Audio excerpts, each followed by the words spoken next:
The death of Marcus Aurelius in 180 CE at a military camp along the cold Danube River marked the end of what historians call the Golden Age of Roman peace and prosperity. For nearly a century, the empire had been ruled by capable emperors who maintained order, expanded trade, and created magnificent cities from Britain to Mesopotamia. Marcus Aurelius himself was known as the philosopher emperor, a man who wrote deep thoughts about duty and virtue while personally leading armies against barbarian tribes who threatened Rome's northern borders. His son Commodus, who inherited the throne at age 18, seemed destined to continue this tradition of wise leadership. Commodus had received the finest education available in the Roman world, studying rhetoric, philosophy and military tactics under the empire's most respected teachers. He had accompanied his father on several military campaigns, learning firsthand about the challenges of defending Rome's vast frontiers against Germanic tribes who were becoming increasingly organized and aggressive. Roman citizens throughout the empire expected that this young prince would prove worthy of his remarkable father and continue the policies that had brought unprecedented prosperity to the Mediterranean world. However, within months of becoming emperor, Commodus revealed a character that shocked and horrified the Roman establishment. Unlike his father, who had reluctantly accepted the burden of constant warfare to protect the empire's borders, Commodus immediately abandoned the military campaigns that Marcus Aurelius had fought for years along the Danube. He signed hasty peace treaties with barbarian leaders, paying them substantial amounts of gold and silver to stop their attacks rather than defeating them in battle. These agreements allowed hostile tribes to settle in Roman territory and provided them with annual payments that drained the imperial treasury, while doing nothing to address the underlying security problems. The young emperor's abandonment of his military responsibilities became even more troubling when he returned to Rome and began displaying behavior that violated every traditional expectation of imperial dignity. Commodus became obsessed with gladiatorial combat, spending enormous sums to stage elaborate games in the Colosseum, where he himself would fight against carefully selected opponents. Unlike previous emperors who might occasionally appear in the arena for ceremonial purposes, Commodus fought regularly and seriously, considering himself to be the greatest gladiator who had ever lived. These performances created massive scandal throughout Roman society because gladiators were traditionally slaves, condemned criminals or prisoners of war who fought to entertain the masses. For the Emperor of Rome to engage in such activities was considered deeply degrading to the imperial office and offensive to the gods who were supposed to protect the empire. Roman senators, who had traditionally shown great respect for the imperial position, began whispering among themselves about their emperor's shocking behavior, while military commanders who had served under Marcus Aurelius expressed dismay at the contrast between father and son. Commodus's gladiatorial obsession was accompanied by an even more disturbing development: his identification with the mythical hero Hercules. The emperor began appearing in public wearing the lion-skin headdress and carrying the club associated with this legendary figure, claiming that he was actually the reincarnation of Hercules sent by the gods to save Rome. He commissioned hundreds of statues throughout the empire, showing himself in this divine costume, and demanded that all Roman citizens worship him as a living god, rather than waiting for his deification after death, as had been traditional practice. The emperor's megalomania reached extraordinary heights when he decided to rename the city of Rome itself. He declared that the ancient capital would henceforth be called Colonia Commodiana, meaning the colony of Commodus. and insisted that all Roman citizens refer to themselves as Commodiani rather than Romans. He also renamed the months of the year after his various titles and epithets, creating a calendar that celebrated his supposed divine nature rather than traditional Roman religious observances. These bizarre policies were accompanied by increasingly erratic personal behaviour that alienated every important group in Roman society. Commodus surrounded himself with freedmen and courtiers who encouraged his worst impulses, while excluding experienced senators and military officers from meaningful participation in government. He made important political and military decisions based on whims or the advice of actors and gladiators, rather than consulting with knowledgeable advisers who understood the complex challenges facing the empire. The emperor's financial policies proved equally destructive to Roman prosperity and stability. His constant gladiatorial games, elaborate festivals and massive building projects drained the imperial treasury, forcing him to impose heavy new taxes on provinces that were already struggling with economic difficulties.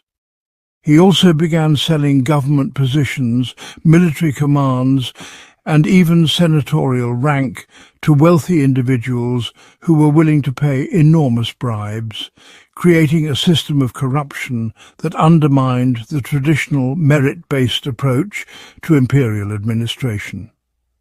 By 192 CE, after 12 years of increasingly bizarre and destructive rule, Commodus had managed to alienate virtually every important group in Roman society. The Senate despised him for his disrespect toward traditional governmental procedures and his elevation of unworthy favourites to positions of authority.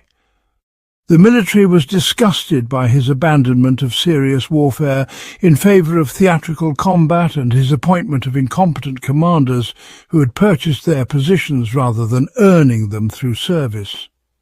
Even the common people of Rome, who initially enjoyed the spectacle of seeing their emperor fight in the arena, had grown tired of the constant bloodshed and the enormous expense of staging these elaborate games.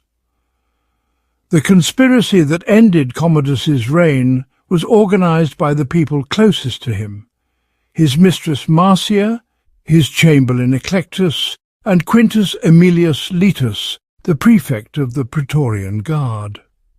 These individuals had initially supported the emperor's policies, but gradually realized that his behavior was becoming increasingly dangerous to the stability of the empire and to their own survival. Ancient historians report that the conspirators first attempted to poison Commodus, but when he vomited up the poison, they hired a professional athlete named Narcissus to strangle him in his bath on the last day of 192 CE. The assassination of Commodus revealed important lessons about the nature of imperial power and the challenges facing any political system that concentrated absolute authority in the hands of a single individual. The Roman Empire had no constitutional mechanism for removing an incompetent or dangerous emperor, leaving assassination as the only remedy when imperial leadership proved inadequate. This created a dangerous precedent that would be repeated many times during the following century, as different groups within the empire used violence to change political leadership whenever they became dissatisfied with imperial policies. The artistic legacy of Commodus provides fascinating insight into how Roman imperial propaganda attempted to legitimize controversial behavior through religious and mythological symbolism. The numerous sculptures showing the emperor as Hercules, which can still be seen in museums throughout the world, represent sophisticated attempts to connect imperial authority with divine power and mythological tradition. These artworks used familiar religious imagery to present Commodus as a heroic figure sent by the gods to protect Rome, despite the reality of his destructive and self-indulgent behavior. The death of Commodus also marked the end of the Antonine dynasty, which had provided Rome with nearly a century of effective leadership and unprecedented prosperity. The assassination created a power vacuum that exposed fundamental weaknesses in the Roman system of imperial succession and set the stage for a year of civil war that would demonstrate how quickly the empire could descend into chaos when different groups competed for political control. The immediate aftermath of Commodus's assassination saw the Praetorian Guard, the elite military unit responsible for protecting the emperor, move quickly to install their own candidate on the throne. They chose Publius Helvius Pertinax, an elderly senator with an impressive military record who had served with distinction under Marcus Aurelius in the wars along the Danube frontier. Pertinax seemed like an ideal choice to restore dignity and competence to the imperial office after the chaos of Commodus's reign. Pertinax immediately began implementing reforms designed to repair the damage caused by his predecessor's extravagant spending and bizarre policies. He attempted to restore discipline to the Praetorian Guard, reduce the excessive bonuses and privileges that Commodus had granted to various groups, and return to the more austere governmental style that had characterized earlier Antonine emperors.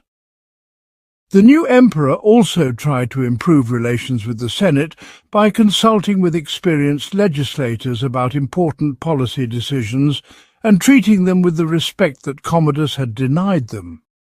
However, Pertinax's reform efforts proved too severe for those who had benefited from the previous emperor's largesse. The Praetorian Guard, in particular, resented his attempts to reduce their generous bonuses and restore traditional military discipline. After only 86 days on the throne, the same soldiers who had installed Pertinax decided that he had to be eliminated. On March 28, 193 CE, a group of Praetorian soldiers broke into the imperial palace and murdered the emperor, ending his brief attempt to restore responsible government to the Roman Empire. What happened next shocked the Roman world and revealed how completely the imperial office had lost its sacred character.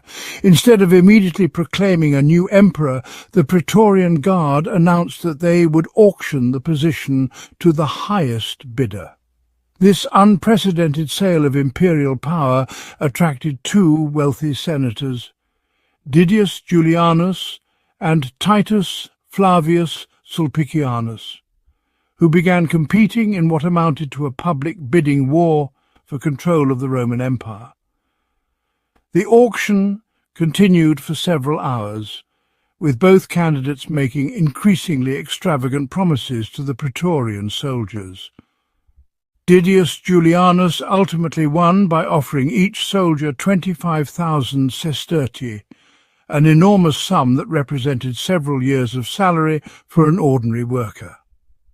The Praetorian Guard proclaimed him emperor on March 28, 193 CE, making him the first person in history to literally purchase the Roman throne through a commercial transaction. News of this auction outraged Romans throughout the provinces, who maintained traditional respect for imperial authority even during the worst excesses of previous emperors. The spectacle of the empire being sold to the highest bidder demonstrated that the Praetorians had no understanding of or respect for the dignity that should surround imperial power. More importantly, it revealed that the military units responsible for protecting the emperor had become more interested in personal enrichment than in maintaining political stability or defending Roman interests. The scandal of the imperial auction prompted three powerful provincial governors, each commanding substantial military forces, to reject Didius Julianus as a legitimate emperor and declare themselves candidates for the throne. These men represented different regions of the empire and different approaches to Roman governance, setting the stage for a massive civil war that would determine not only who ruled Rome, but what kind of empire it would become in the future. Lucius Pescennius Niger controlled the wealthy eastern provinces from his headquarters in Syria, where he had built strong relationships with local elites and military commanders who had grown rich from controlling trade routes between the Roman Empire and Asia. Niger's support came primarily from Greek-speaking cities that had maintained their cultural traditions while accepting Roman political authority. His approach to imperial government emphasized cooperation with established provincial aristocracies and respect for local customs and religious practices. In Britain, Decimus Clodius Albinus commanded 3 legions that had spent years fighting Celtic tribes in the Scottish Highlands and had developed strong loyalty to their commander. Albinus represented the interests of the western provinces, particularly Gaul and Spain, regions that had contributed many prominent individuals to Roman government and culture but had never provided an emperor. His supporters argued that the empire needed leadership that understood the particular challenges facing Rome's European territories and could effectively defend the Rhine frontier against Germanic invasions.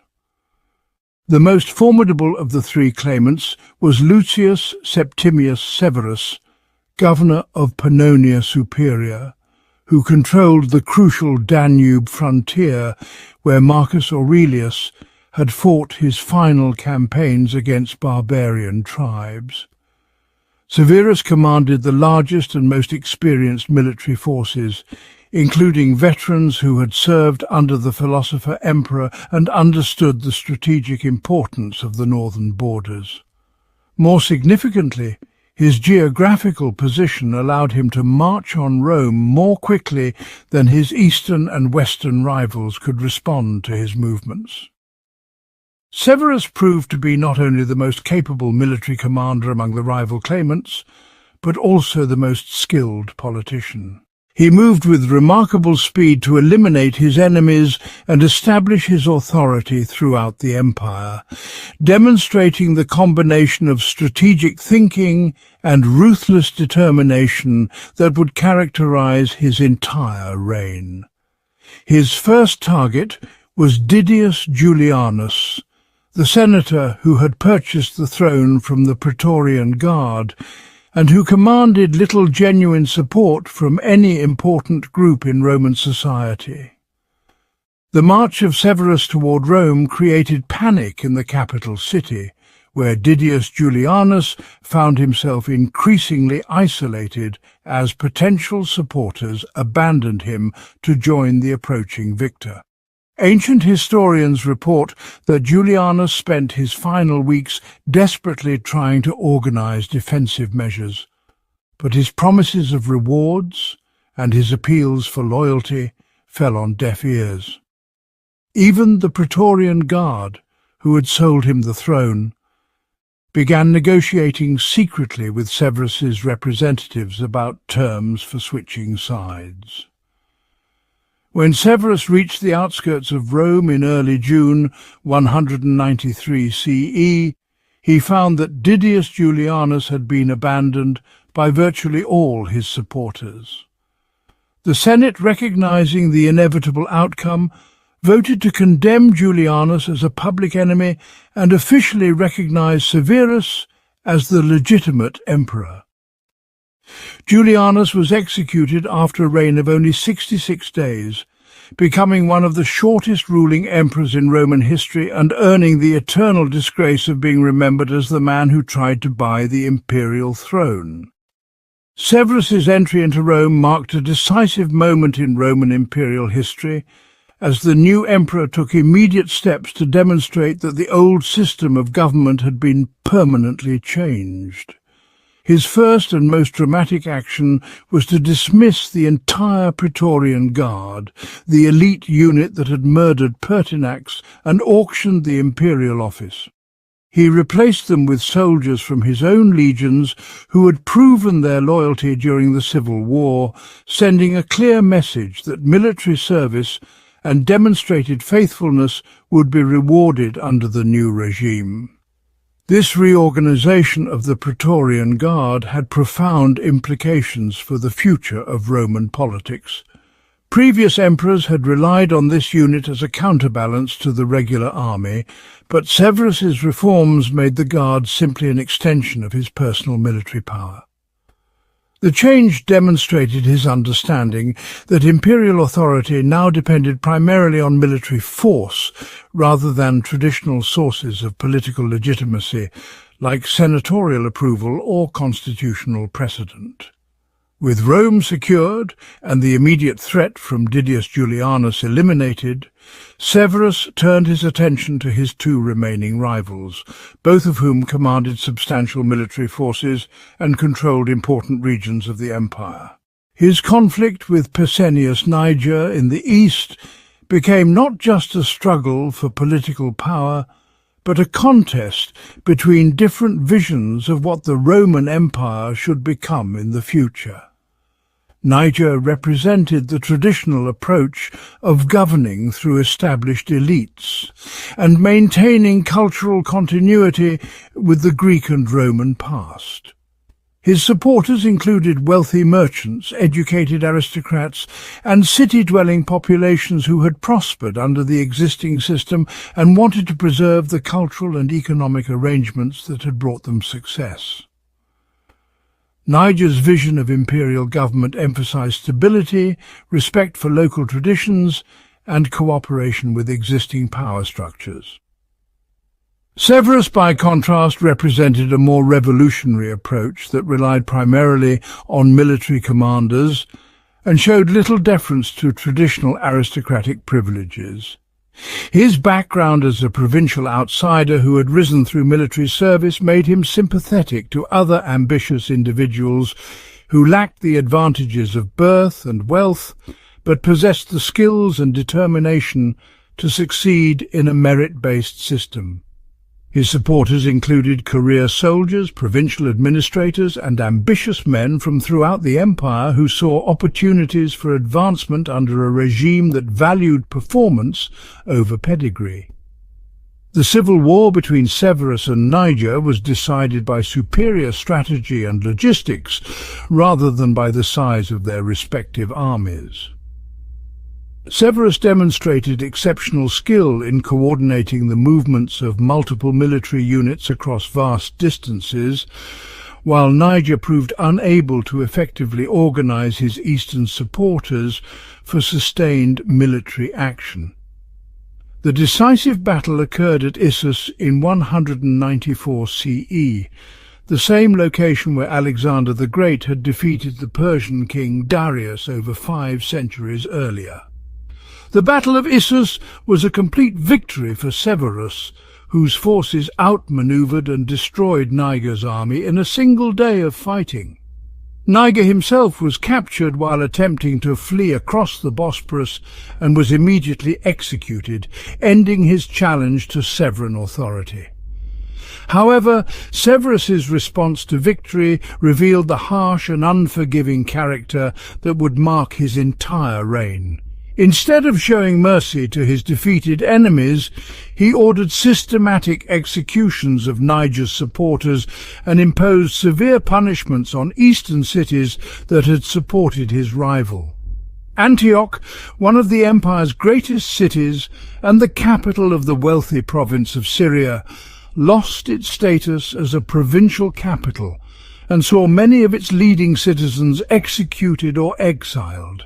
Other eastern cities suffered similar fates, with their properties confiscated and their political privileges revoked. These harsh measures established Severus's reputation as an emperor who would tolerate no opposition to his authority and who was willing to use extreme violence to maintain political control.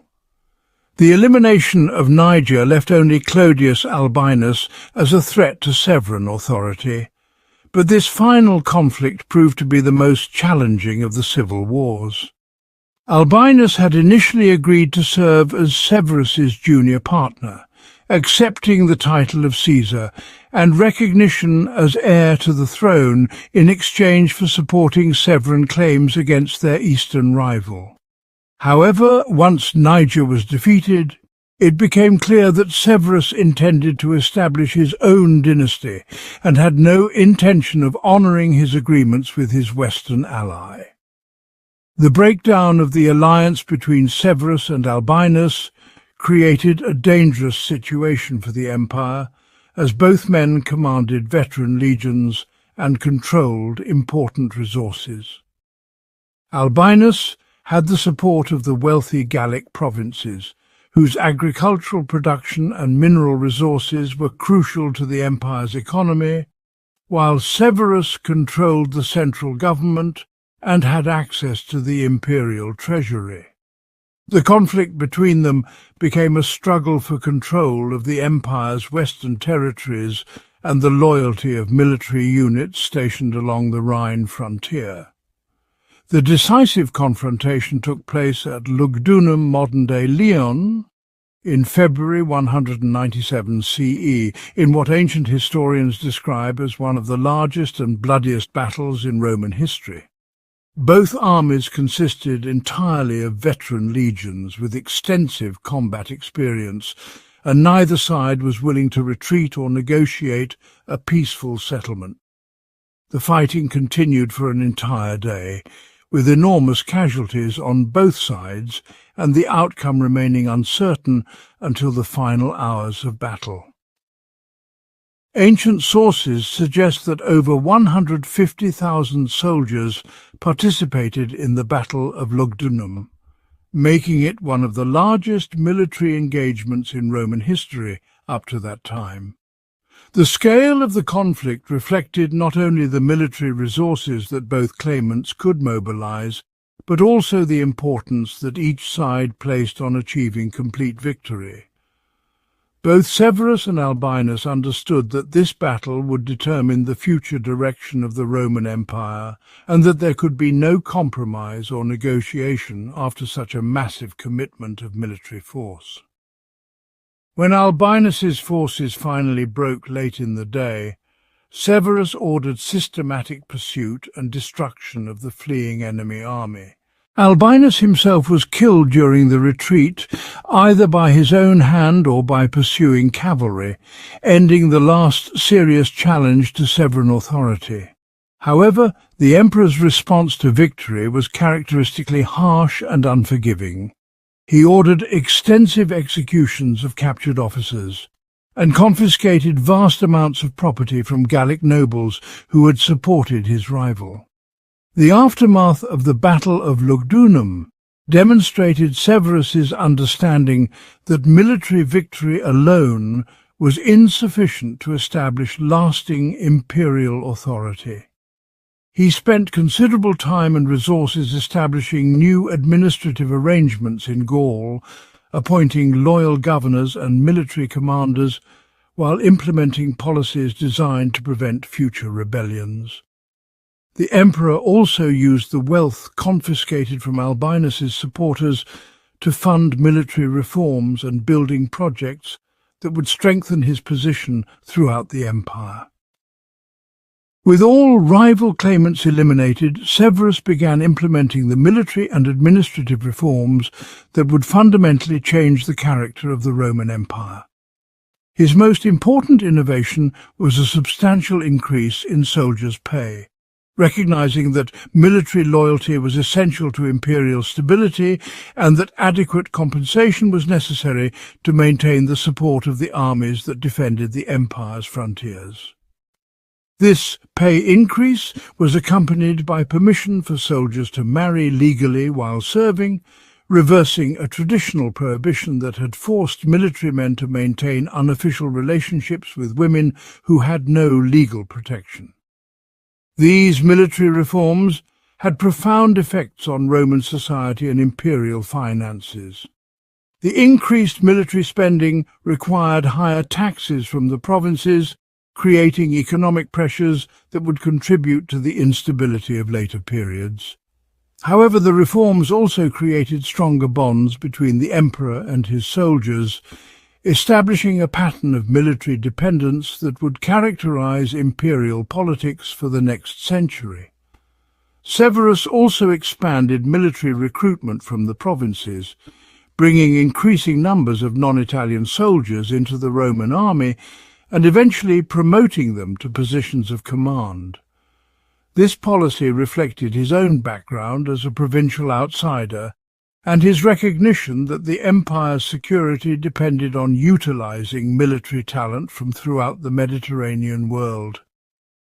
However, it also contributed to the gradual transformation of the Roman military from an Italian-dominated institution into a more cosmopolitan organization with loyalties that were primarily professional rather than regional or cultural. The emperor's foreign policy demonstrated his commitment to aggressive military expansion and his belief that successful warfare was essential to maintaining imperial prestige and authority. His campaigns against the Parthian Empire in the east were the most successful Roman military operations in that region since Trajan's conquests nearly a century earlier. Between 197 and 199 CE, Roman forces captured the Parthian capital of Ctesiphon and established firm Roman control over northern Mesopotamia, bringing vast amounts of treasure back to Rome and enhancing Severus's reputation as a successful military commander. These eastern victories were celebrated throughout the empire and provided Severus with the resources and prestige necessary to fund additional military reforms and construction projects. The wealth obtained from successful warfare allowed the emperor to increase military pay, build magnificent public buildings, and sponsor cultural activities that enhanced his popularity with different groups throughout Roman society. The Parthian campaigns also demonstrated to potential enemies that the new imperial government was capable of projecting military power effectively across vast distances.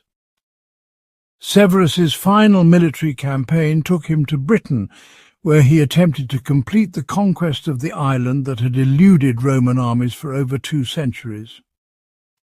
Despite his advanced age, the emperor personally led his forces into the Scottish Highlands, fighting against Caledonian tribes in difficult terrain that had defeated previous Roman expeditions. The campaign achieved some tactical successes and established Roman control over additional territory in what is now southern Scotland, but it failed to achieve the complete conquest that Severus had hoped to accomplish. The emperor's death at Eboracum, modern-day York, in February 211 CE brought an end to a reign that had fundamentally transformed the Roman Empire. Severus had established military dominance as the primary source of imperial legitimacy, created new precedents for provincial participation in imperial government, and demonstrated that successful emperors needed to be primarily military commanders rather than civilian administrators or cultural leaders.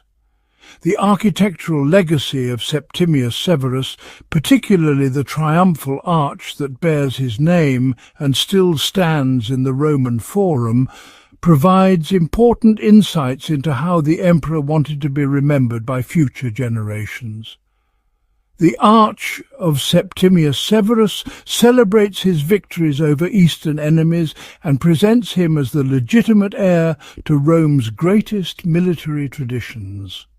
The sculptural program emphasizes themes of victory, imperial authority, and divine favor, while downplaying the civil wars that had brought Severus to power. The artistic decorations on the arch include detailed scenes of military campaigns, diplomatic negotiations, and religious ceremonies that present a carefully crafted image of imperial success and legitimacy. The emperor is shown receiving the submission of foreign kings, addressing his troops before battle, and participating in religious rituals that connect his reign to divine approval. These images were designed to convince viewers that Severus's rule represented the natural continuation of Roman imperial tradition rather than a revolutionary break with the past. However, the reality of Severan rule was indeed revolutionary in its implications for the future of Roman government and society. The emperor's emphasis on military loyalty over traditional political institutions, his promotion of provincial outsiders to positions of authority, and his willingness to use extreme violence against political opponents established precedents that would influence imperial politics for the remainder of the empire's existence. When Severus died in Britain, he left behind two sons who were expected to continue his dynasty and maintain the military-dominated system of government that he had established. His final advice to his heirs, according to ancient historians, was to enrich the soldiers, despise everyone else, and above all, to remain united in their exercise of imperial authority. This advice revealed the emperor's understanding that military support was the foundation of imperial power and that internal conflict among potential heirs represented the greatest threat to dynastic stability. However, the relationship between Caracalla and Geta, Severus's two sons, had been poisoned by years of rivalry and competition for their father's favour. Both young men had been raised in the imperial court and trained for leadership, but they had developed fundamentally different approaches to government and incompatible ambitions for their own roles in the imperial system. Their inability to cooperate effectively would soon create a crisis that threatened to destroy the dynasty that their father had worked so hard to establish. The Tetrarchy and Constantine, a story of revolutionary change, 284, 476 CE. The great reformer from humble beginnings. In the year 284 CE, as autumn winds swept across the Danube frontier, a remarkable man named Diocles stood before the assembled Roman army. Born in the small coastal town of Salona in Dalmatia, this soldier had risen from the humblest origins to become one of Rome's most capable generals. His father had been a scribe, perhaps even a freed slave, making Diocles' ascent through the military ranks all the more extraordinary. The soldiers who acclaimed him emperor that day could hardly have imagined they were witnessing the beginning of the most comprehensive governmental revolution in Roman history. Diocles, who would soon take the grander name of Diocletian, understood something that previous emperors had failed to grasp. The Roman Empire had grown too vast, too complex, and too threatened from multiple directions for any single man to govern effectively. As he surveyed the challenges facing Rome in 284 CE, Diocletian saw barbarian tribes pressing against the Rhine and Danube frontiers, Persian armies threatening the eastern provinces, rebellions erupting in Gaul and Egypt, and an economy crippled by decades of civil war and currency debasement. The traditional Roman system of governance, designed for a city-state and adapted for a Mediterranean empire, was simply inadequate for managing a domain that stretched from Scotland to Sudan and from Portugal to Persia. The solution Diocletian devised was as bold as it was unprecedented. In 286 CE, just 2 years after his accession, he appointed his trusted friend and fellow Illyrian Maximian as co-emperor with the title of Augustus.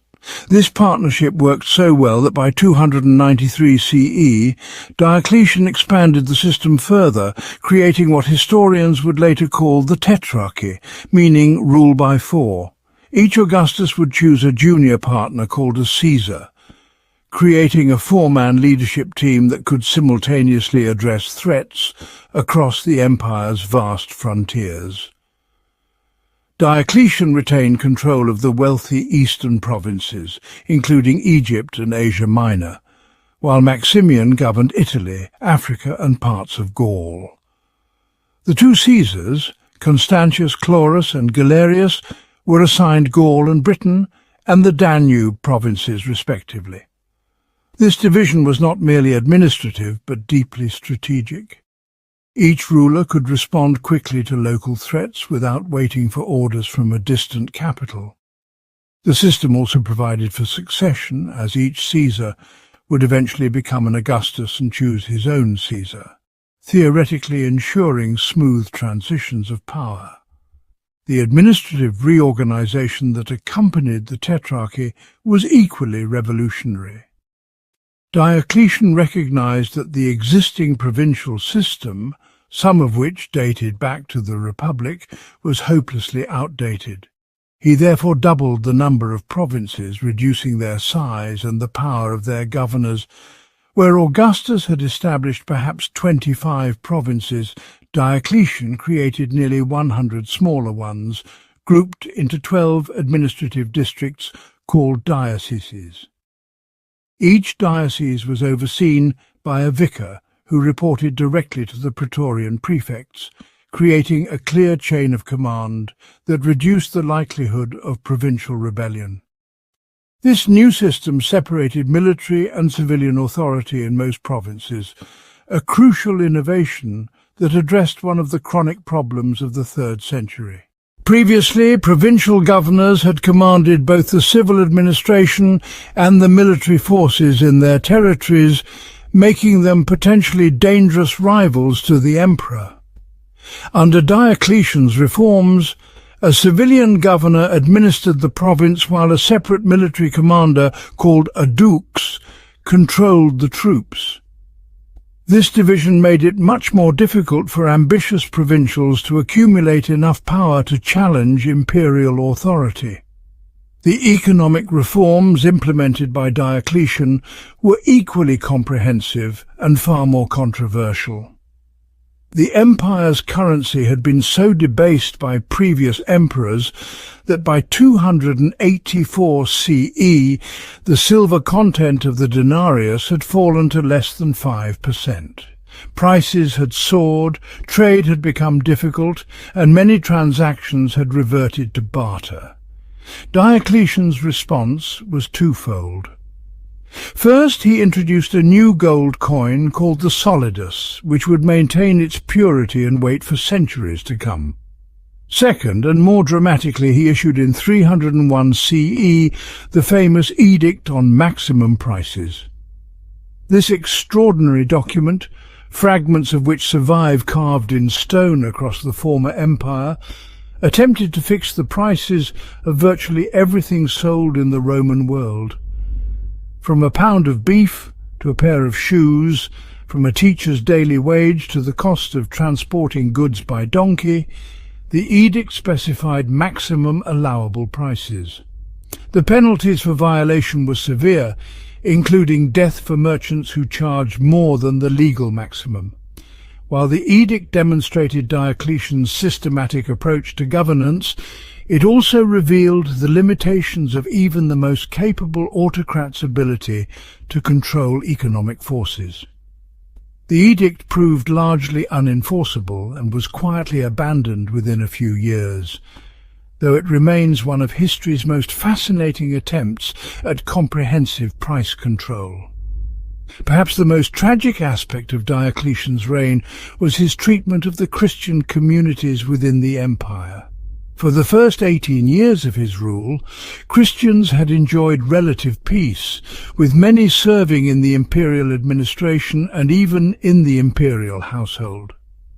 However, beginning in 303 CE, Diocletian launched what would become known as the Great Persecution, the last and most systematic attempt to eradicate Christianity from the Roman world. The persecution began when Diocletian, influenced by his Caesar Galerius and by traditional Roman religious advisors, became convinced that the growing Christian population posed a threat to the empire's unity and the favour of the traditional gods. The first edict ordered the destruction of Christian churches and scriptures, the dismissal of Christians from government positions, and the loss of legal rights for Christian nobles. When this failed to achieve the desired results, successive edicts demanded that all Christians perform traditional sacrifices or face imprisonment, torture, and death. The persecution varied greatly across the empire, being most severe in the eastern provinces under Diocletian and Galerius, while Constantius Chlorus in Gaul and Britain largely ignored the edicts. Thousands of Christians died, including prominent bishops like Methodius of Olympus and countless ordinary believers whose names are recorded only in local martyrologies. Churches were demolished, scriptures were burned, and Christian communities went underground. Yet the persecution ultimately failed in its objectives. Christianity had grown too large and too deeply rooted to be eliminated by force, and the spectacle of imperial persecution often won sympathy for Christian victims among their pagan neighbours. In 305 CE, Diocletian accomplished something unprecedented in Roman history since the mythical age of Cincinnatus. At the age of 60, while still in good health and at the height of his power, he voluntarily abdicated the throne.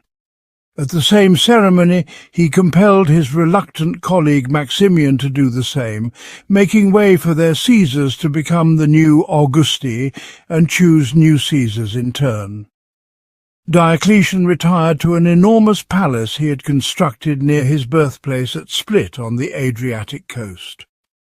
The palace at Split represents one of the most remarkable architectural achievements of late antiquity. Covering nearly 10 acres and enclosed within massive walls, it combined the features of a luxury villa, a military fortress, and an administrative centre. The palace included state apartments, private quarters, audience halls, temples, workshops, and even facilities for the imperial textile factory. Diocletian spent the remaining years of his life there, famously telling former colleagues who urged him to return to power that they should see the cabbages he was growing in his garden and understand why he preferred retirement to the burdens of empire. The systematic nature of Diocletian's reforms raises profound questions about the relationship between governmental efficiency and individual freedom. His administrative reorganization created a more responsive and effective government, but it also required a vast expansion of the imperial bureaucracy and a corresponding increase in taxation. His economic reforms stabilized the currency and restored confidence in imperial finances, but they also imposed rigid controls that stifled innovation and entrepreneurship. His military reforms secured the frontiers and ended the crisis of the 3rd century, but they created a system increasingly dependent on barbarian federates and mercenaries. Most significantly, his persecution of Christians, while ultimately unsuccessful, demonstrated how governmental power could be systematically deployed against minority communities in the name of unity and tradition. The Christian Revolution. The retirement of Diocletian in 305 CE marked the end of the Tetrarchy's golden age. Within a year, the carefully constructed succession system collapsed into civil war as ambitious generals and rival claimants fought for control of the empire. From this chaos emerged one of history's most consequential figures, a man whose conversion to Christianity would transform not only the Roman Empire, but the entire course of Western civilization. Constantine was born around 272 CE in the town of Nisus in modern Serbia, the son of Constantius Chlorus, one of Diocletian's Caesars.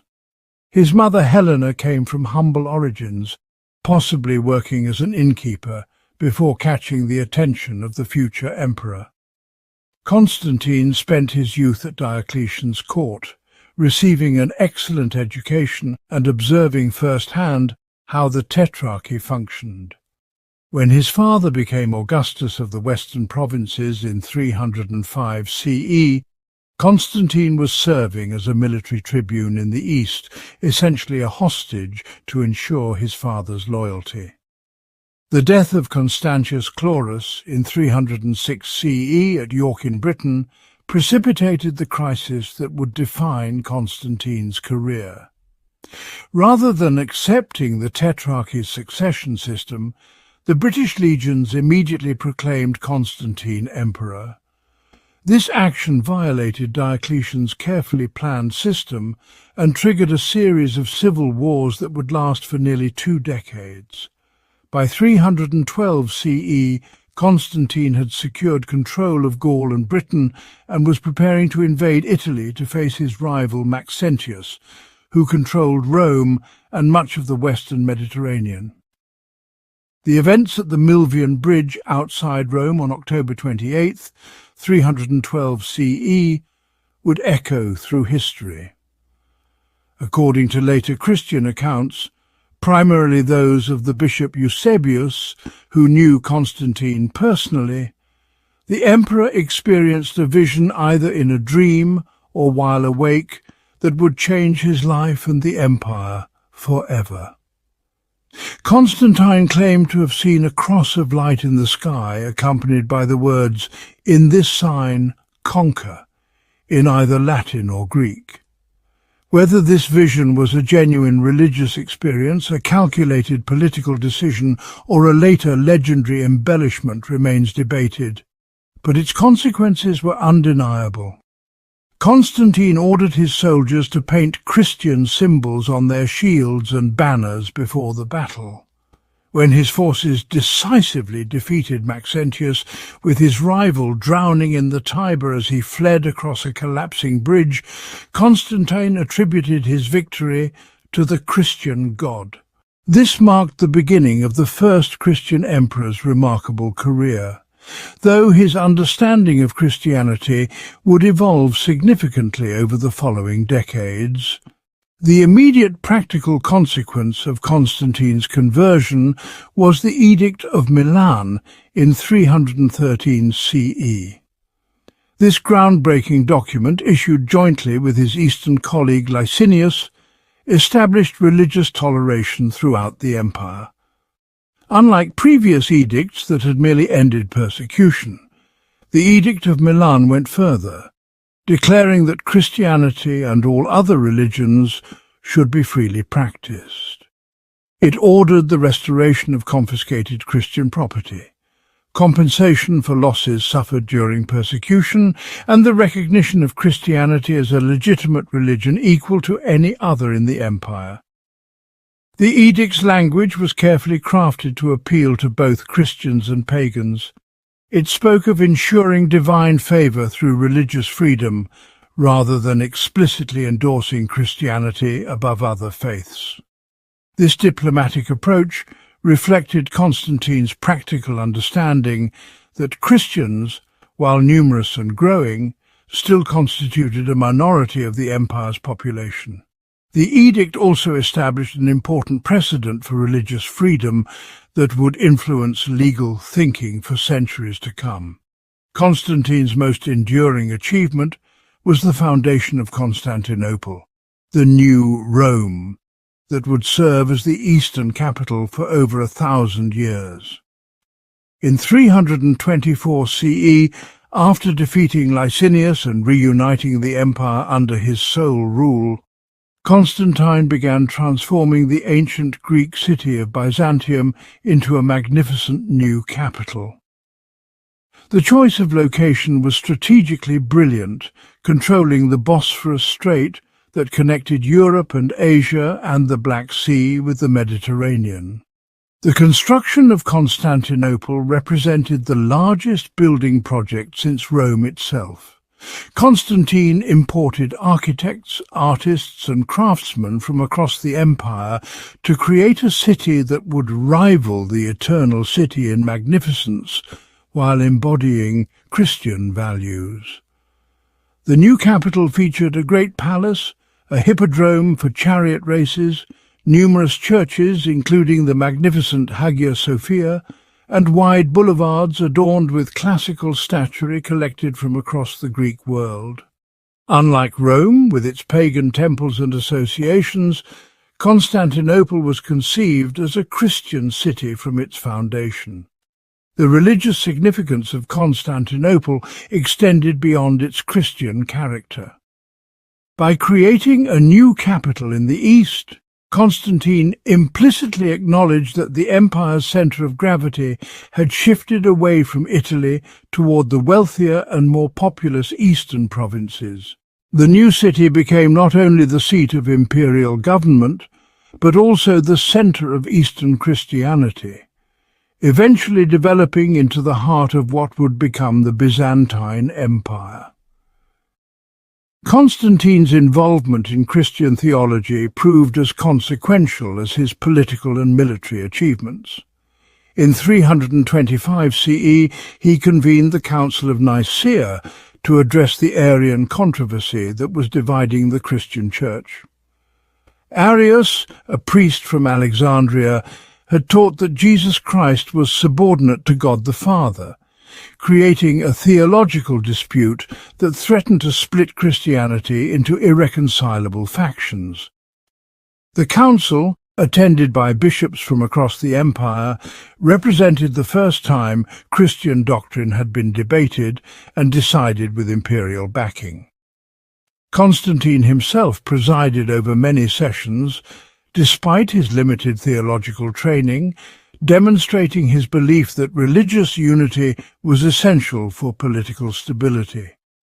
The council ultimately rejected Arianism and produced the Nicene Creed, which affirmed that Jesus was true God and true man, of the same substance as the Father. Constantine's role at Nicaea established several important precedents. It demonstrated that the emperor considered himself responsible for the unity of the Christian Church, a principle that would characterize Byzantine Christianity for centuries. It also showed how theological disputes could become political issues requiring imperial intervention. The council's decisions were enforced by imperial authority, marking the beginning of the close relationship between church and state that would define medieval Europe. The administrative and military reforms implemented by Constantine built upon Diocletian's foundation while adapting to new circumstances. Constantine maintained the tetrarchy's provincial system but gradually centralized authority in his own hands, effectively ending the experiment in shared rule. He created new ranks of nobility, including the titles of patrician and illustris, which were based on service to the state rather than hereditary birth. This meritocratic approach helped integrate the empire's diverse populations while providing advancement opportunities for talented individuals regardless of their origins. Constantine's military reforms were equally significant.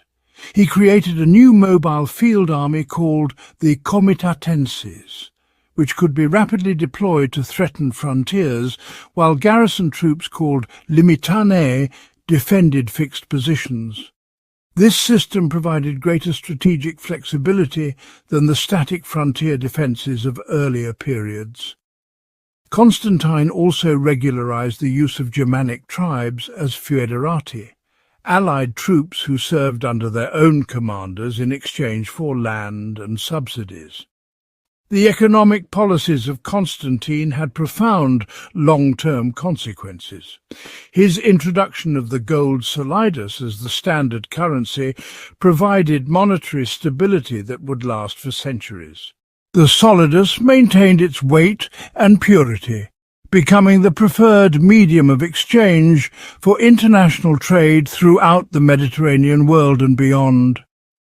Constantine also relocated the imperial court and administration to Constantinople, stimulating economic development in the eastern provinces, while gradually reducing Italy's central role in imperial finances.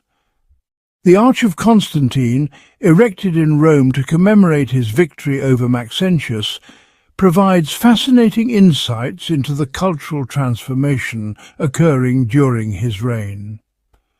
The arch incorporates sculptural elements from earlier monuments to Trajan, Hadrian, and Marcus Aurelius, symbolically linking Constantine to the great emperors of the past.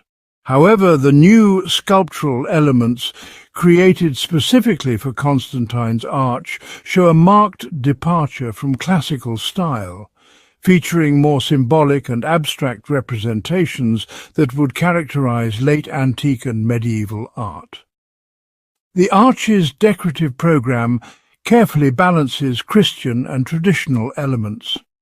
While Christian symbols appear prominently, traditional representations of victory and references to classical gods are also present. This artistic compromise reflects Constantine's broader political strategy of maintaining support from both Christian and pagan populations during the transition period. Constantine's conversion to Christianity raises fundamental questions about how religious change transforms society. His embrace of Christianity was not merely a personal decision, but a conscious policy choice that reshaped the empire's institutions, laws, and culture. The emperor's conversion encouraged thousands of others to adopt Christianity, accelerating a demographic shift that had been occurring gradually for decades. Christian bishops gained enormous influence as imperial advisors, while pagan priests and philosophers found their traditional roles diminished. The transformation was neither immediate nor complete. Many Romans, particularly in the senatorial class and rural areas, remained attached to traditional religion. Constantine himself was not baptized until his deathbed, maintaining the flexibility to appeal to both Christian and pagan constituencies. Nevertheless, his reign marked the point of no return in Christianity's transformation from a persecuted minority to the empire's dominant religion. The divided legacy. The death of Constantine in 337 CE marked the end of an era and the beginning of new challenges that would ultimately contribute to the Western Empire's collapse. Constantine had intended to continue his father's unifying work, but his decision to divide the empire among his three surviving sons immediately recreated the instability that the tetrarchy had been designed to prevent. Constantine II received Gaul, Spain and Britain, the westernmost provinces of the empire. Constans was given Italy, Africa and the Balkan provinces, while Constantius II inherited the wealthy eastern territories including Egypt, Syria and Asia Minor. This division might have worked if the three brothers had cooperated, but personal ambition and policy disagreements quickly led to conflict. The religious policies of Constantine's sons reflected the growing complexity of Christian doctrine and the political implications of theological disputes. All three emperors were committed Christians, but they disagreed about the Arian controversy that their father had attempted to resolve at Nicaea. Constantius II, influenced by Eastern bishops, showed sympathy for Arian teachings, while his brothers supported Nicene orthodoxy. These theological differences became entangled with political rivalries, making compromise increasingly difficult. The first crisis erupted in 340 CE when Constantine II invaded Italy to claim territories he believed rightfully belonged to him. The invasion ended disastrously with Constantine II's death in battle near Aquileia, leaving Constans in control of the entire Western Empire. However, Constans proved an unpopular ruler whose harsh taxation policies and apparent disregard for military concerns alienated both civilians and soldiers. In 350 CE, he was overthrown and killed by Magnentius, a Germanic general who proclaimed himself emperor. The usurpation of Magnentius forced Constantius II to abandon his Persian campaigns and march west to restore legitimate imperial authority. The resulting civil war devastated Gaul and the Danube provinces for 3 years, until Constantius finally defeated Magnentius at the Battle of Mons Seleucus in 353 CE. The war's aftermath revealed the empire's growing dependence on barbarian troops, as both sides had recruited heavily among Germanic tribes willing to fight for pay and plunder. Constantius II's reunification of the empire under sole rule seemed to promise stability, but it came at enormous cost. The civil wars had weakened frontier defences, allowing Persian armies to penetrate deep into Mesopotamia, while Germanic tribes raided across the Rhine with increasing boldness. The eastern provinces faced renewed pressure from nomadic peoples beyond the Caucasus, while the western provinces struggled with economic disruption caused by decades of warfare and taxation. The military challenges facing the empire in the mid-4th century were fundamentally different from those of earlier periods. The Sassanid Persian Empire had evolved into a sophisticated rival capable of matching Roman military technology and organization. Unlike the tribal confederations that had previously threatened the northern frontiers, the Persians could field professional armies equipped with heavy cavalry, siege engines, and disciplined infantry formations. Their campaigns in Mesopotamia during the 340s and 350s CE captured several important Roman cities and threatened the vital trade routes connecting the Mediterranean with Central Asia.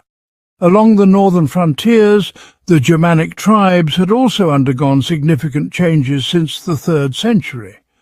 The formation of larger tribal confederations like the Alemanni and the Franks created more formidable opponents than the scattered war bands of earlier periods.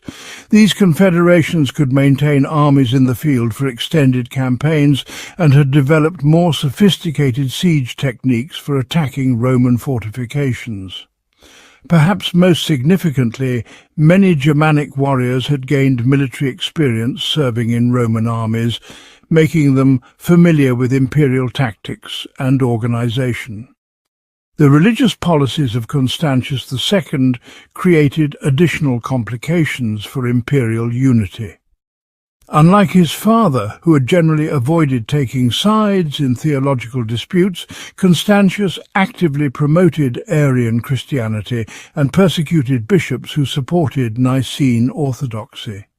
His intervention in church affairs created resistance among influential Christian leaders in both East and West, undermining the religious unity that Constantine had worked to achieve.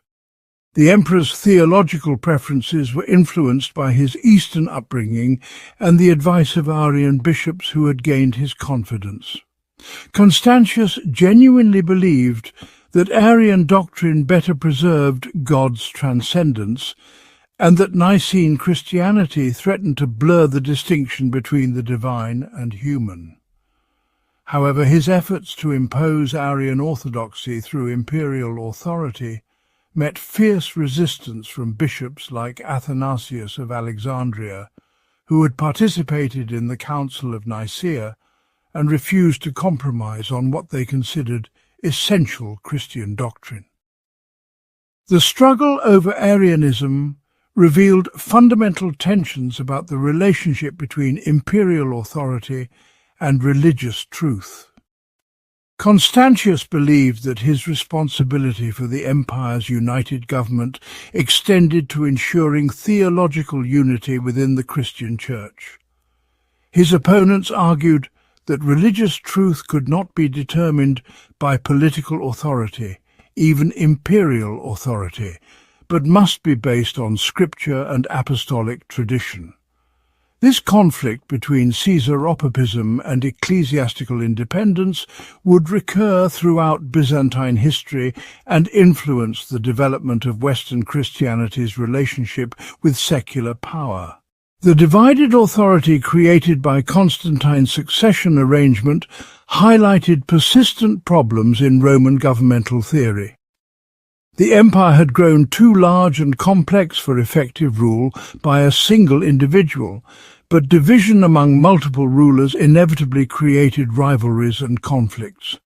The Roman system lacked constitutional mechanisms for resolving disputes between co-emperors, leaving military force as the ultimate arbiter of political disagreements. The last pagan emperor. In 361 CE, the sudden death of Constantius II brought to power one of history's most fascinating and controversial figures. Julian, known to posterity as the Apostate, was the last Roman emperor to attempt a systematic restoration of traditional paganism.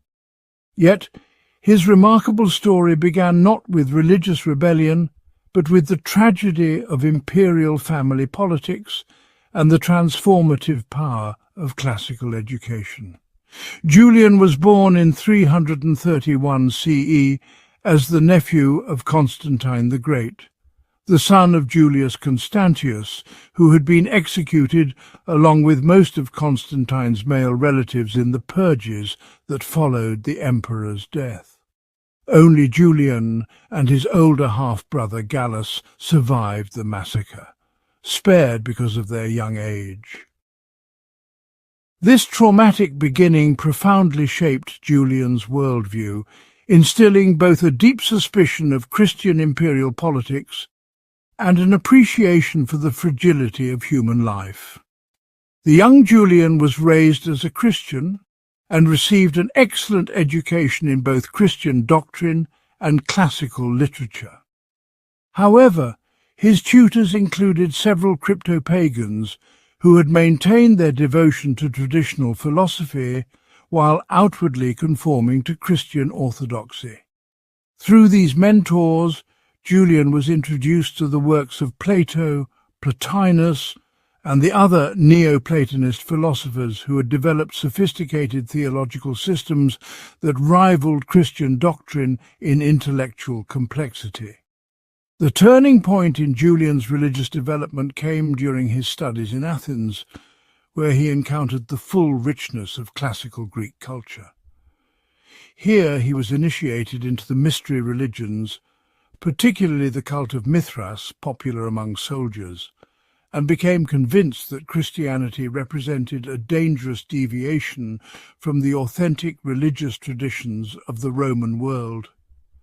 Julian's philosophical training led him to believe that the traditional gods were real divine powers who deserved worship, and that Christianity's exclusive monotheism was both theologically incorrect and politically divisive. When Constantius II appointed Julian as Caesar in 355 CE and sent him to defend Gaul against Germanic invasions, few expected much from the young scholar prince. However, Julian proved surprisingly capable as both a military commander and administrator. His victories against the Alemanni at the Battle of Strasbourg in 357 CE and his successful defence of the Rhine frontier demonstrated that philosophical training need not preclude practical effectiveness. Julian's fair administration of Gallic provinces and his personal austerity won him genuine popularity among both soldiers and civilians. The crisis that brought Julian to supreme power erupted in 360 CE when Constantius II ordered him to transfer most of his successful Gallic legions to the Persian front.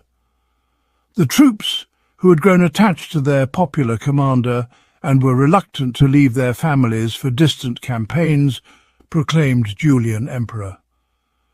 What began as a military mutiny became a civil war, when Julian accepted the acclamation rather than submitting to Constantius. Fortunately for the empire, Constantius died of fever before the rival armies could meet, leaving Julian as sole emperor at the age of 30. Julian's attempt to restore traditional religion was both comprehensive and remarkably tolerant by the standards of his age.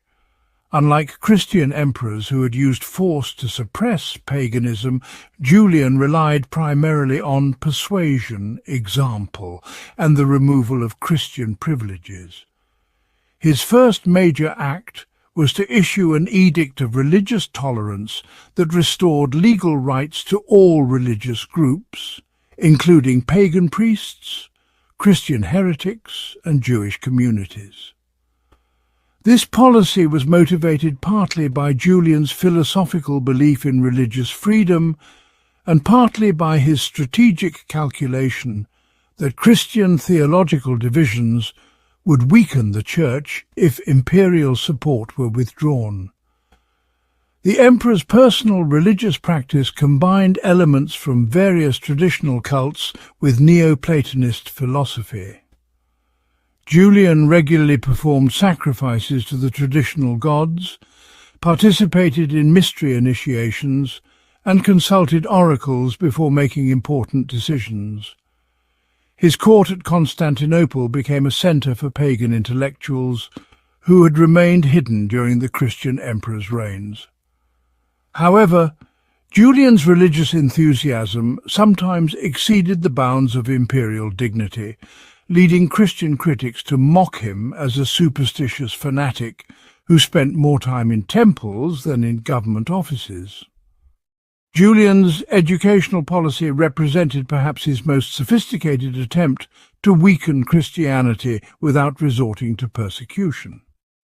In 362 CE, he issued an edict forbidding Christians from teaching classical literature and rhetoric, arguing that they could not honestly teach works that celebrated gods they considered false.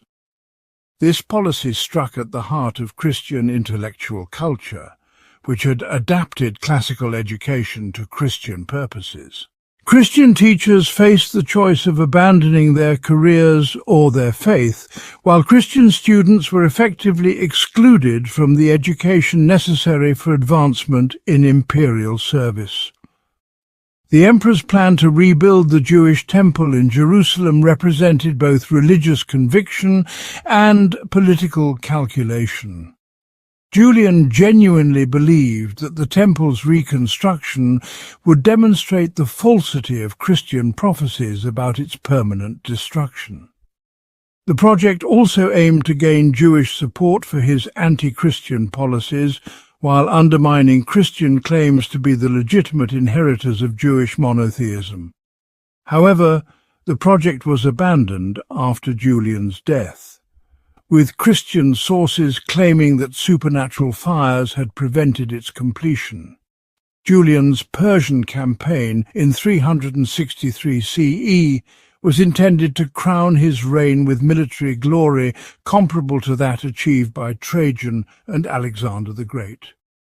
The emperor personally led a massive army down the Euphrates River, captured several Persian cities, and advanced to within sight of the Persian capital at Ctesiphon. However, the campaign became a logistical nightmare as Persian armies avoided decisive battle while harassing Roman supply lines and using scorched earth tactics to deny the invaders food and water. The death of Julian during the Persian retreat marked the end of the last serious attempt to reverse Christianity's triumph in the Roman Empire. According to various accounts, the emperor was struck by a spear during a skirmish with Persian cavalry, dying in his tent while discussing philosophy with his companions. Christian sources claimed that Julian's last words were, "You have conquered, Galilean," acknowledging Christ's ultimate victory, though this story is almost certainly legendary. Julian's extensive writings against Christianity provide unique insights into educated pagan criticism of the new religion. His work against the Galileans systematically attacked Christian doctrine, arguing that Christianity represented a corrupted form of Judaism mixed with Greek philosophical errors. Julian criticized Christian theology as internally contradictory, Christian ethics as promoting weakness and otherworldliness, and Christian history as filled with violence and persecution. His arguments were sophisticated enough to require detailed responses from Christian intellectuals like Cyril of Alexandria. The emperor's critique focused particularly on what he saw as Christianity's exclusiveness and intolerance. Julian argued that traditional religion's acceptance of multiple gods and diverse forms of worship promoted social harmony, while Christian monotheism inevitably led to religious conflict and persecution. His own policy of religious toleration was intended to demonstrate the practical superiority of pagan pluralism over Christian orthodoxy. Julian's brief reign raises profound questions about whether historical trends can be reversed through individual action and governmental policy. By 361 CE, Christianity had been the empire's favoured religion for nearly half a century, had produced several generations of Christian leaders, and claimed the loyalty of a substantial portion of the population. Julian's attempt to restore paganism faced not only Christian resistance, but also the indifference of many nominal pagans who had accommodated themselves to Christian rule. The failure of Julian's restoration suggests that religious change, once it reaches a certain point, becomes irreversible through political means alone. Christianity had developed institutional structures, intellectual traditions and popular support that could not be easily dismantled. Moreover, Julian's own philosophical approach to paganism appealed primarily to educated elites rather than the common people who had found in Christianity a more accessible and emotionally satisfying religion. The final divisions. The death of Julian in 363 CE marked a crucial turning point in Roman history, though its full significance would not become apparent for several generations. The army's choice of Jovian, a Christian officer, as Julian's successor, demonstrated that the Christianization of the imperial administration had progressed too far to be reversed.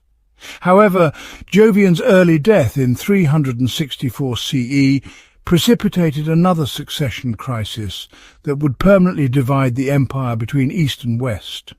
The selection of Valentinian Theust as emperor represented a compromise between different factions within the military and civil administration.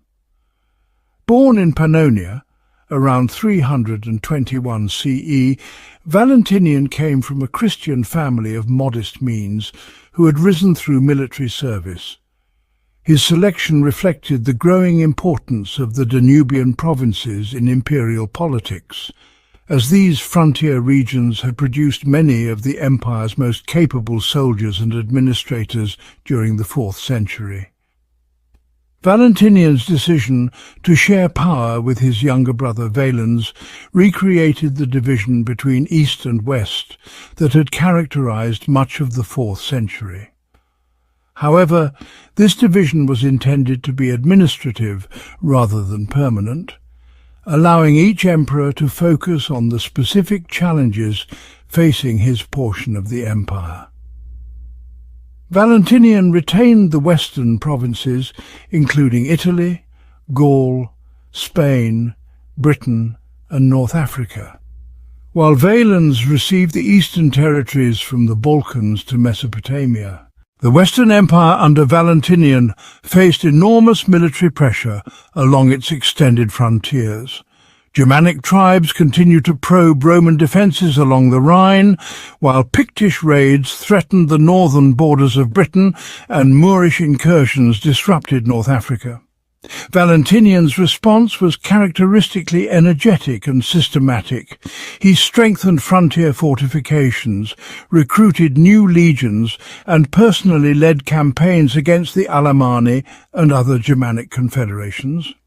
Valentinian's frontier defence strategy represented one of the last successful attempts to maintain the traditional Roman approach to border security.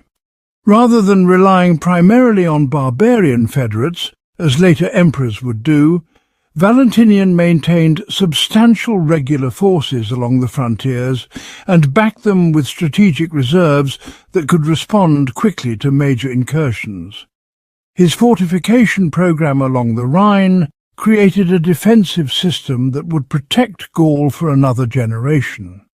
The emperor's domestic policies reflected both Christian influence and traditional Roman values. Valentinian issued laws protecting the poor from exploitation by wealthy landlords, regulated the activities of government officials, and attempted to ensure fair administration of justice. His legislation showed particular concern for preventing powerful individuals from using their influence to escape legal consequences for their actions. However, Valentinian's reign also revealed growing tensions within the Western Empire's social and economic structure. The tax burden necessary to maintain the army and administration fell increasingly heavily on the middle classes, as wealthy senators used their influence to gain exemptions, while the poor had little to contribute. This fiscal pressure drove many small farmers into debt and eventually into a form of serfdom that tied them to great estates. The religious policies of the Valentinian dynasty were more moderate and pragmatic than those of their predecessors.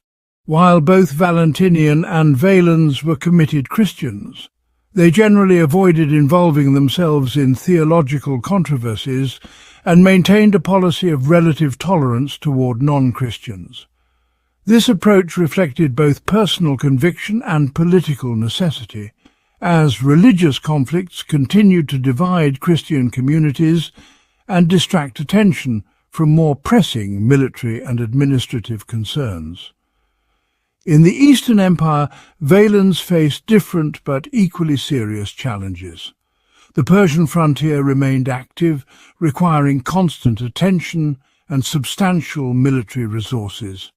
However, the most serious threat to Eastern stability came from beyond the Danube, where a massive confederation of Gothic tribes was being displaced by the westward movement of the Huns. The Battle of Adrianople in 378 CE represented one of the most decisive defeats in Roman military history.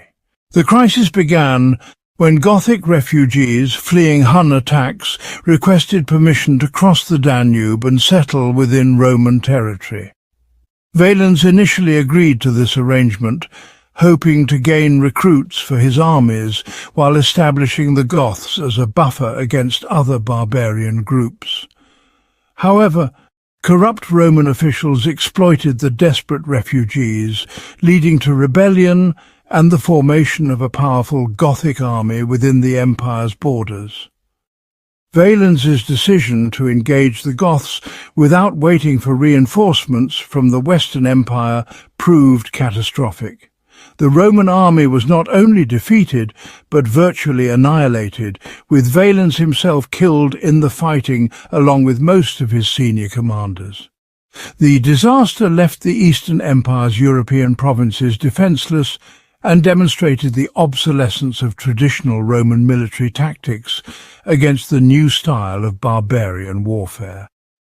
The elevation of Theodosius I to replace Valens marked the beginning of the final phase of Roman religious transformation. Born in Spain around 347 CE, Theodosius was the son of a distinguished general who had served under Valentinian I. His appointment represented an attempt to restore military competence to the Eastern Empire, but Theodosius would be remembered primarily for his religious policies rather than his military achievements. Theodosius's solution to the Gothic problem was pragmatic rather than idealistic.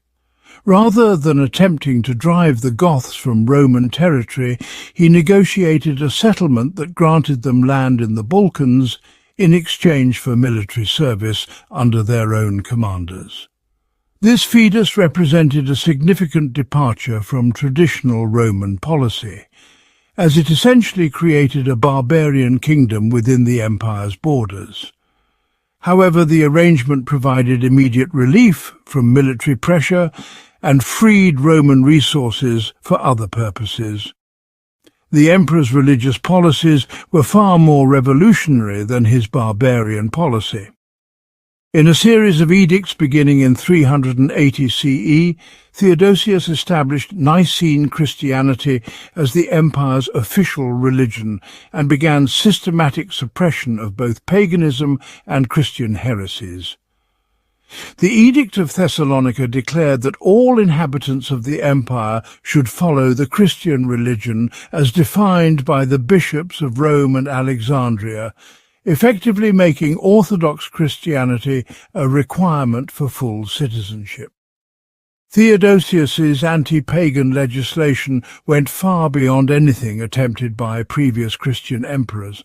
Laws prohibited sacrifices, closed temples, banned traditional festivals, and imposed heavy penalties on anyone participating in pagan religious activities. The emperor's agents systematically destroyed temples and confiscated their treasures, while Christian mobs often attacked pagan sites with imperial approval or indifference. The Altar of Victory controversy symbolized the broader cultural transformation occurring during Theodosius's reign. This ancient altar had stood in the Roman Senate house for centuries, and senators had traditionally offered incense to Victory before beginning their sessions. Christian senators objected to this practice as incompatible with their faith, while pagan senators viewed its removal as an attack on Roman tradition and identity. The debate over the altar involved some of the most articulate spokesmen for both Christianity and paganism.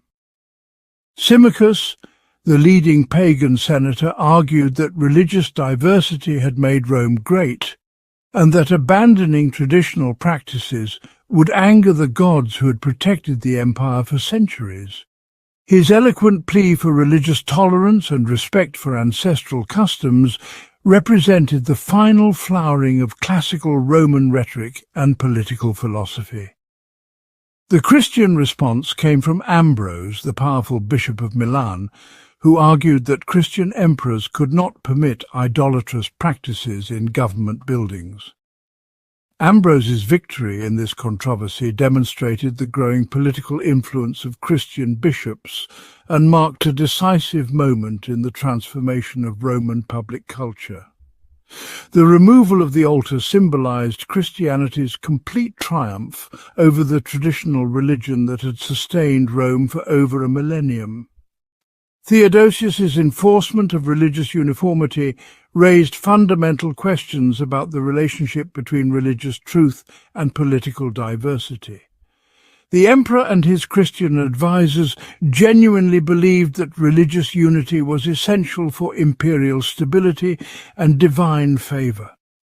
They argued that toleration of false religions would provoke God's wrath and weaken the empire's moral foundations.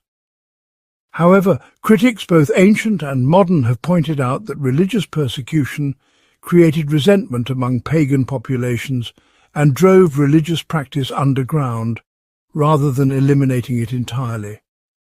The practical consequences of Theodosius's religious policies were complex and sometimes contradictory.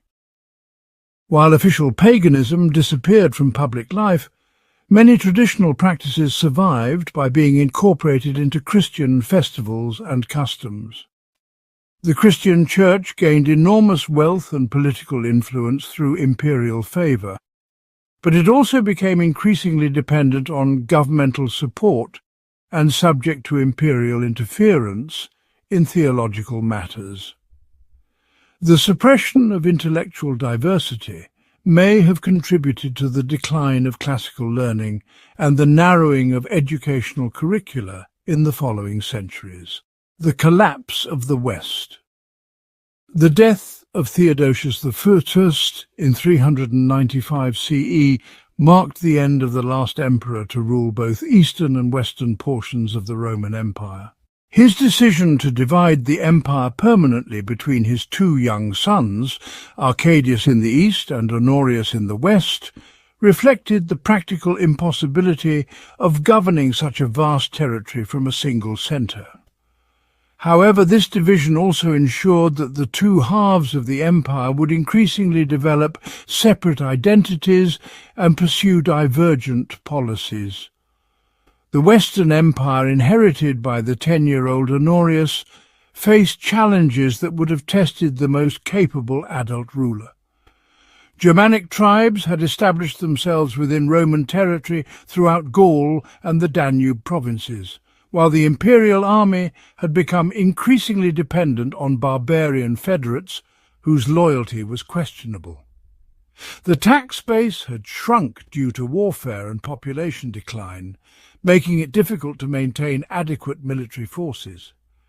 Perhaps most critically, the Western Empire lacked experienced leadership capable of managing these interconnected crises. The regency government established for Honorius was dominated by Stilicho, a Vandal general who had served Theodosius faithfully and married into the imperial family. Stilicho's position as Magister Militum, or Master of Soldiers, made him the most powerful man in the Western Empire, but his barbarian origins and ambiguous legal status created political complications that his enemies would eventually exploit.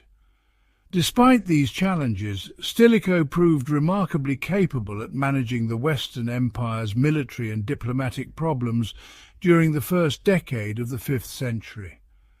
Stilicho's strategy for dealing with barbarian pressure combined military action with diplomatic negotiation and strategic settlement of tribal groups within Roman territory. When Alaric's Visigothic army threatened Italy in 401 CE, Stilicho defeated them at the Battle of Pollentia, demonstrating that Roman military capabilities remained formidable when properly led. However, rather than attempting to destroy the Goths, Stilicho negotiated an agreement that granted them subsidies and territory in exchange for military service against other barbarian groups. This policy of managing, rather than eliminating barbarian threats, reflected both practical necessity and strategic wisdom. The Western Empire lacked the military resources to simultaneously defend all its frontiers against multiple barbarian groups, while the Eastern Empire was generally unwilling to provide substantial assistance. By incorporating some barbarian groups into the imperial system, Stilicho hoped to use them against more dangerous enemies while gradually assimilating their populations into Roman society. The crossing of the Rhine by a massive confederation of Vandals, Alans and Suevi in 406 CE demonstrated the limitations of Stilicho's defensive strategy.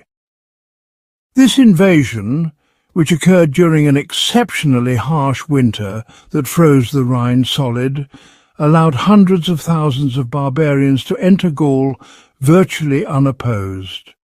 The invaders swept across the province, destroying cities, disrupting agriculture, and eventually crossing the Pyrenees into Spain. The Western Empire's inability to prevent or effectively respond to this catastrophe revealed how fragile its control over the outer provinces had become. The political crisis that led to Stilicho's execution in 408 CE eliminated the Western Empire's most capable leader at its moment of greatest peril. Honorius, influenced by court advisers who resented Stilicho's power and suspected him of treasonous ambitions, ordered the general's arrest and execution. This decision was both politically stupid and strategically disastrous, as it removed the one man capable of managing the empire's barbarian policies while alienating the barbarian troops who had served under Stilicho's command. The immediate consequence of Stilicho's fall was Alaric's march on Rome. The Visigothic leader, who had been negotiating with Stilicho for a permanent settlement of his people within the empire, concluded that diplomacy was futile and decided to force a resolution through military pressure. Alaric's siege and eventual sack of Rome in 410 CE shocked the Mediterranean world and demonstrated the Western Empire's inability to protect even its most sacred city. The sack of Rome was more symbolic than materially destructive, as Alaric's Christian Goths refrained from the wholesale slaughter and destruction that had characterized earlier barbarian raids.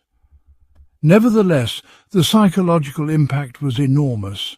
Rome had not been captured by foreign enemies for 8 centuries, and its fall seemed to mark the end of an era. Christian authors like Augustine struggled to explain how God could permit the eternal city to suffer such humiliation, while pagan critics argued that abandoning the traditional gods had brought divine punishment upon the empire. Alaric's death, shortly after the sack of Rome, created new opportunities for imperial diplomacy. But the Western government failed to capitalize on them effectively. The new Visigothic king, Atholf, initially sought accommodation with the empire, and even married Honorius's sister Galla Placidia, whom the Goths had captured during the sack of Rome. However, imperial policies remained inconsistent and short-sighted, alternating between negotiation and hostility without achieving lasting solutions. The emergence of Vandal power in North Africa represented perhaps the most serious long-term threat to Western imperial survival. Under their king Genseric, the Vandals crossed from Spain to Africa in 429 CE and quickly conquered the wealthy provinces that provided much of the Western Empire's tax revenue and grain supply. Unlike other barbarian groups who sought accommodation within the imperial system, the Vandals established a completely independent kingdom that actively opposed Roman interests. The loss of North Africa had cascading effects throughout the Western Empire. The reduction in tax revenue made it even more difficult to maintain adequate military forces, while the loss of grain shipments created food shortages in Italy. Perhaps most seriously, Vandal control of the African ports allowed them to dominate the Western Mediterranean, raiding coastal cities and disrupting trade routes with impunity. The rise of Attila and the Hunnic Empire in the 440 SCE created new pressures that the weakened Western Empire could barely withstand. The Huns had been a distant threat for decades, but under Attila's leadership they became aggressive expansionists who demanded tribute from both Eastern and Western empires. Attila's invasion of Gaul in 451 CE was stopped only by a coalition of Romans and Germanic federates led by the general Aetius, while his subsequent invasion of Italy in 452 CE was abandoned due to plague and papal diplomacy rather than military defeat. The assassination of Aetius in 454 CE by Emperor Valentinian III eliminated the last competent Western general and precipitated the final collapse of effective imperial government. Aetius had managed to maintain some semblance of imperial authority through skillful diplomacy and the strategic use of barbarian allies, but his death left the Western Empire without experienced leadership or coherent policy. The subsequent murder of Valentinian III by Aetius's supporters in 455 CE completed the destruction of the Theodosian dynasty and opened the way for a series of puppet emperors controlled by barbarian generals. The period from 455 to 476 CE witnessed the final disintegration of Roman authority in the western provinces.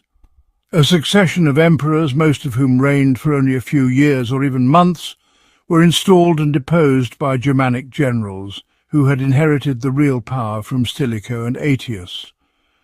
These generals, men like Ricimer and Gundobad, were capable military leaders but lacked the legitimacy and institutional support necessary for effective governance. Ricimer, a Germanic general of mixed Suevi and Visigothic ancestry, dominated Western imperial politics for nearly 2 decades by controlling a succession of puppet emperors. His strategy was to maintain the fiction of the Roman imperial government while exercising real power through his position as Magister Militum. This arrangement satisfied some conservative Romans who preferred the appearance of legitimate government while allowing Ricimer to pursue policies favourable to his barbarian supporters. However, the puppet emperor system created insurmountable contradictions that ultimately hastened the empire's collapse. The emperors lacked real authority and could not command genuine loyalty from either Roman or barbarian populations. Meanwhile, the Germanic generals who exercised actual power lacked the legitimacy that came from traditional Roman institutional support. This division between nominal and actual authority prevented effective governance and encouraged both internal rebellion and external aggression.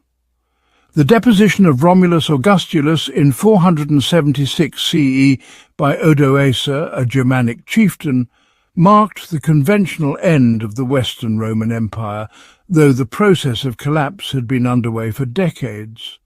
Odoacer's decision to return the imperial regalia to Constantinople rather than appointing a new Western emperor symbolically acknowledged that the Western Empire no longer existed as an independent political entity. The career of Romulus Augustulus, the last Western emperor, perfectly symbolized the empire's final degradation.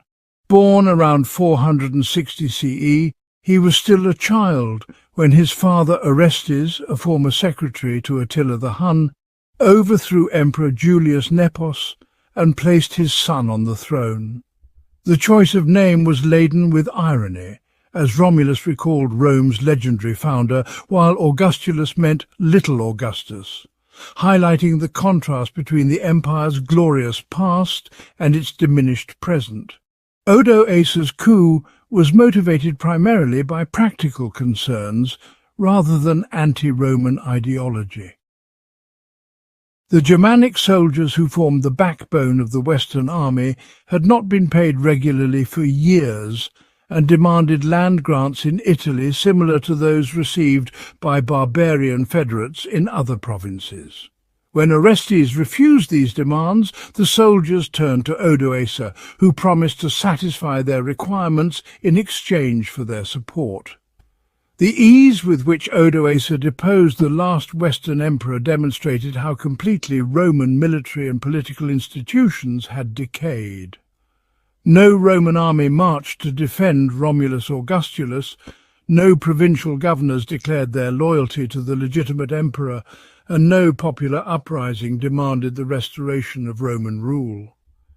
The Western Empire died not with dramatic battles or heroic last stands, but with the quiet acceptance of political realities that had been developing for generations. The question of whether the fall of the Western Roman Empire was inevitable remains one of history's most debated topics. Certainly, the empire faced enormous challenges that required exceptional leadership and favourable circumstances to overcome. The barbarian migrations of the 4th and 5th centuries created pressures that no ancient state was well equipped to handle, while climate change, plague, and economic disruption weakened the empire's capacity to respond effectively. However, The Eastern Empire's survival suggests that the Western collapse was not entirely predetermined. The eastern provinces were wealthier, more populous, and better protected by geography, but they also benefited from more consistent leadership and more successful diplomatic policies.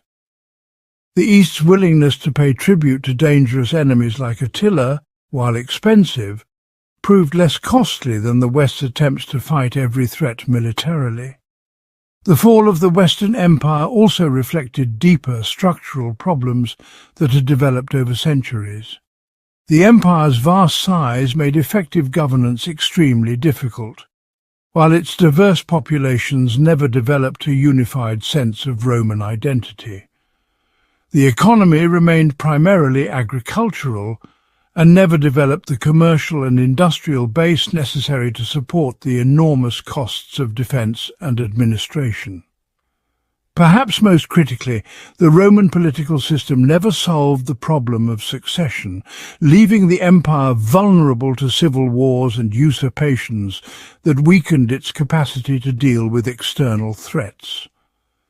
The legacy of the Tetrarchy and Constantine extended far beyond the political and military events of their reigns.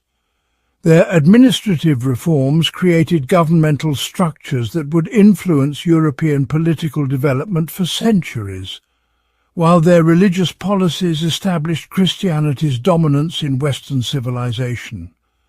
The Eastern Empire they helped create would survive for another 1,000 years as the Byzantine Empire, preserving Roman law and Greek culture while developing distinctive Orthodox Christian traditions. The Western Empire's collapse marked the end of ancient Rome, but also the beginning of medieval Europe. The barbarian kingdoms that inherited Roman territories would eventually develop into the nations of modern Europe, while the Christian Church preserved many elements of Roman culture and law. The memory of Roman greatness would inspire countless attempts at imperial restoration, from Charlemagne's Holy Roman Empire to Mussolini's fascist rhetoric, demonstrating the enduring power of the Roman ideal even after the empire's political structures had vanished. The transformation of the Roman Empire from the crisis of the 3rd century through the fall of the West represents one of history's most complex and significant processes.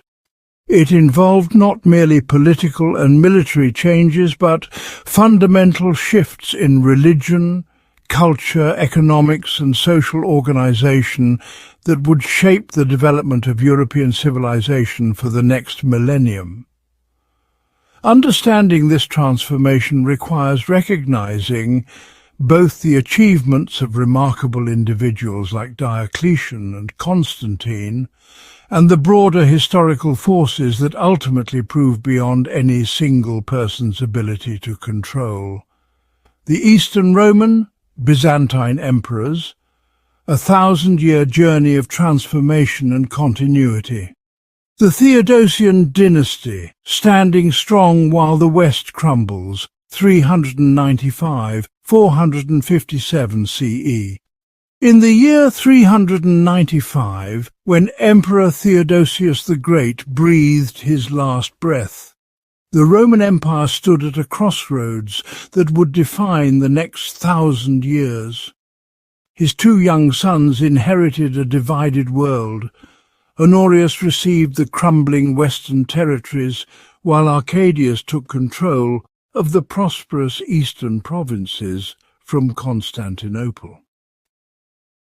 What nobody could have predicted was that the eastern half would not only survive but transform into something entirely new, while maintaining the proud claim of being the continuation of Rome itself.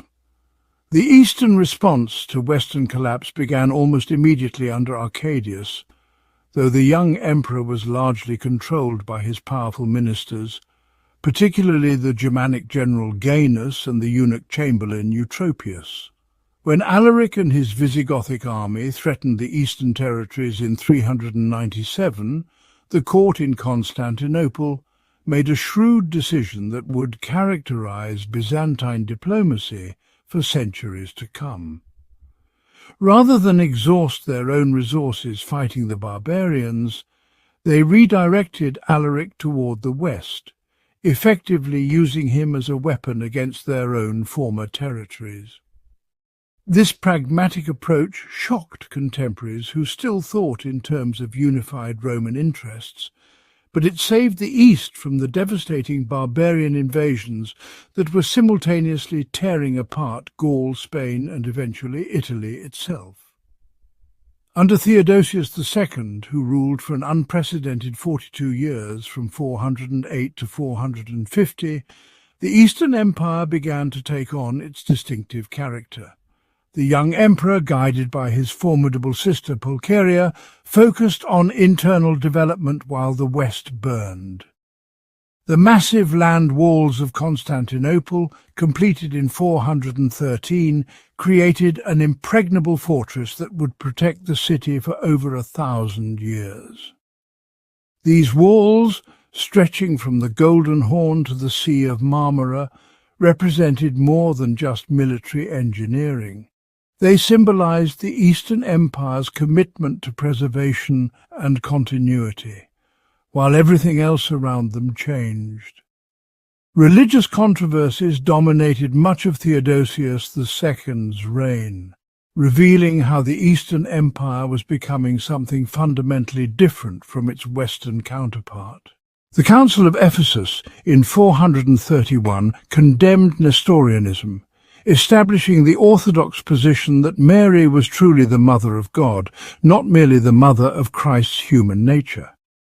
This theological dispute might seem abstract to modern readers, but it had enormous practical implications. The Eastern Empire was developing its own religious identity, separate from both the old pagan Rome and the increasingly Germanic Christian kingdoms of the West. When Patriarch Nestorius was exiled, thousands of his followers fled to Persia, taking with them advanced medical and philosophical knowledge that would later return to Europe through Islamic scholars. The codification of Roman law under Theodosius II represented perhaps the most lasting achievement of this period.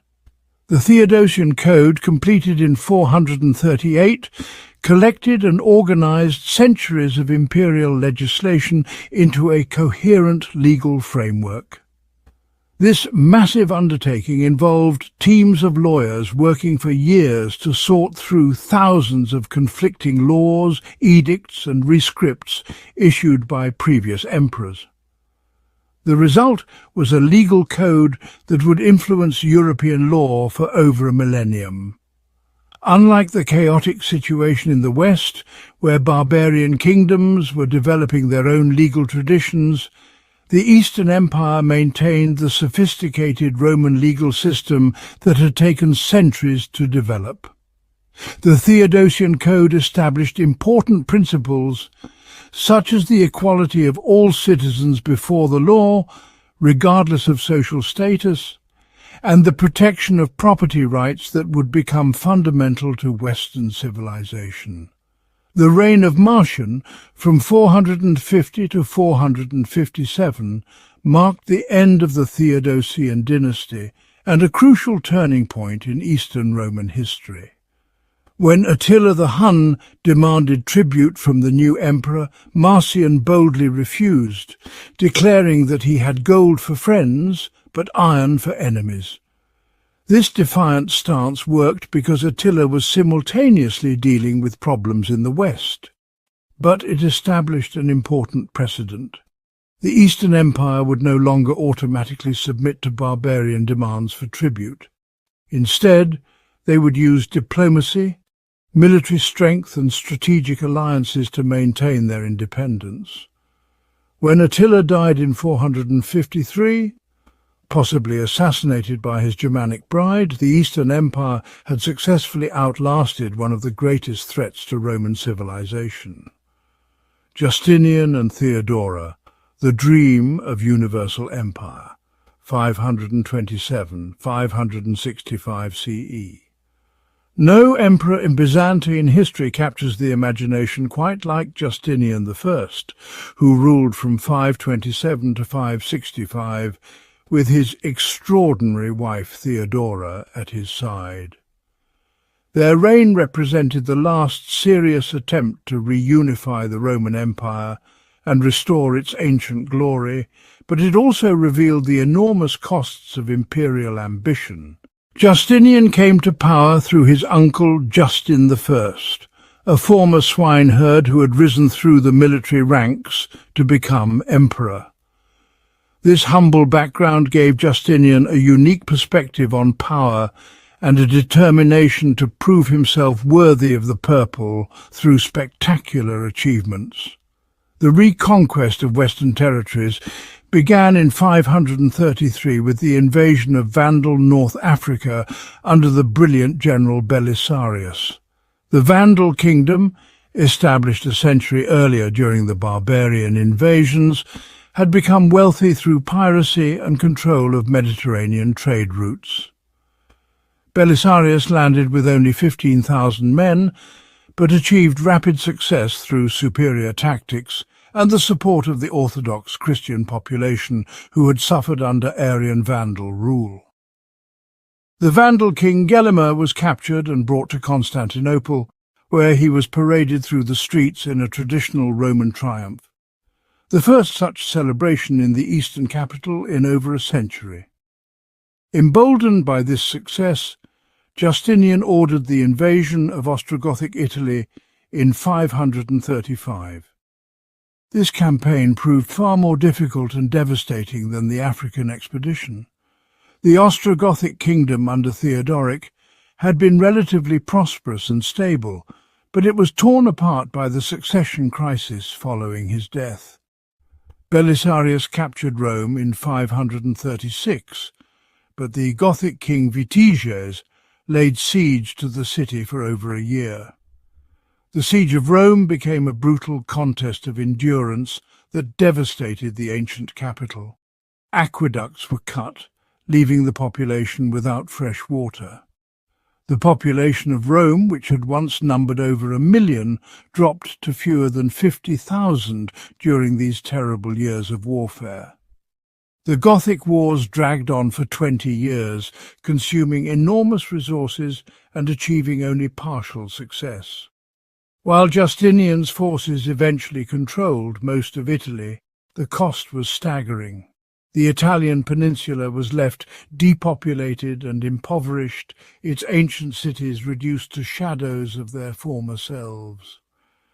The Ostrogothic kingdom was destroyed, but so was much of Roman Italy's prosperity and culture. Archaeological evidence shows that many Roman towns were simply abandoned during this period, never to be reoccupied.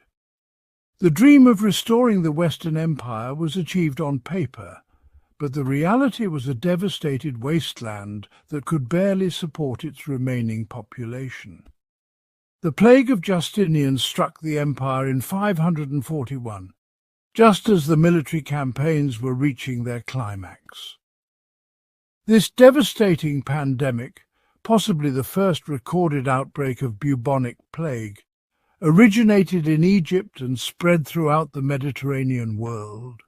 Contemporary accounts describe ships arriving at Constantinople filled with corpses and mass graves being dug to handle the unprecedented mortality. The historian Procopius estimated that the plague killed half the population of the empire, though modern scholars believe this may be an exaggeration. Nevertheless, the demographic catastrophe was severe enough to undermine all of Justinian's military achievements. The plague had profound economic and social consequences that would shape the empire for centuries. Labor shortages forced up wages for survivors, undermining the traditional social hierarchy. Tax revenues collapsed just when the empire needed funds most desperately to maintain its expanded territories. Many rural areas were simply abandoned, as survivors fled to cities or joined monastic communities. The careful administrative system that had made the Eastern Empire so stable began to break down under the strain of population loss and economic disruption. Despite these disasters, Justinian's legal reforms created a lasting legacy that outlived his military conquests. The Corpus Juris Civilis, compiled between 529 and 534, represented the culmination of 1,000 years of Roman legal development. This massive work consisted of 4 parts. The Codex collected all valid imperial legislation. The Digest summarized the writings of classical Roman jurists. The Institutes provided a textbook for law students, and the novels contained Justinian's own new laws. The legal principles established in this code would influence European law until the modern era, establishing concepts such as the presumption of innocence, the right to legal representation, and the principle that laws should be clearly written and publicly accessible. The architectural achievements of Justinian's reign, particularly the Hagia Sophia, demonstrated the empire's continued cultural vitality despite political and military setbacks. The Great Church, completed in 537, represented a revolutionary breakthrough in architectural engineering. Its massive dome, suspended seemingly without support, created an interior space unlike anything previously built in the ancient world. Contemporary visitors described feeling as though the dome was suspended from heaven by a golden chain. The Hagia Sophia combined Roman engineering, Greek mathematical precision, and Christian symbolism into a synthesis that perfectly expressed the character of the emerging Byzantine civilization. The Nika riots of 532 revealed the social tensions underlying Justinian's ambitious reign and demonstrated Theodora's crucial role in imperial decision-making. The riots began as a dispute between the blue and green circus factions, but quickly escalated into a general uprising against imperial taxation and policies. For a week, Constantinople was in the hands of the mob, who proclaimed a rival emperor and burned much of the city centre. Justinian was preparing to flee when Theodora delivered her famous speech, declaring that she would rather die as an empress than live as an exile. Her courage stiffened the emperor's resolve, and Belisarius trapped 30,000 rioters in the hippodrome and massacred them. This brutal end to the uprising secured Justinian's throne, but revealed the fragility of imperial power when faced with popular revolt. The costs of imperial ambition became increasingly clear as Justinian's reign progressed. The reconquered territories required enormous garrisons that drained the imperial treasury. The plague had weakened the empire's demographic and economic foundation just when these resources were most needed. By the time of Justinian's death in 565, the empire was financially exhausted and militarily overextended. His successor Justin II was forced to abandon much of Italy to the Lombards and to resume tribute payments to various barbarian groups. The dream of universal empire had proved impossible to sustain, but it had also demonstrated the extraordinary resilience and ambition that characterized Byzantine civilization at its height. Heraclius and the struggle for survival, 610–717 CE.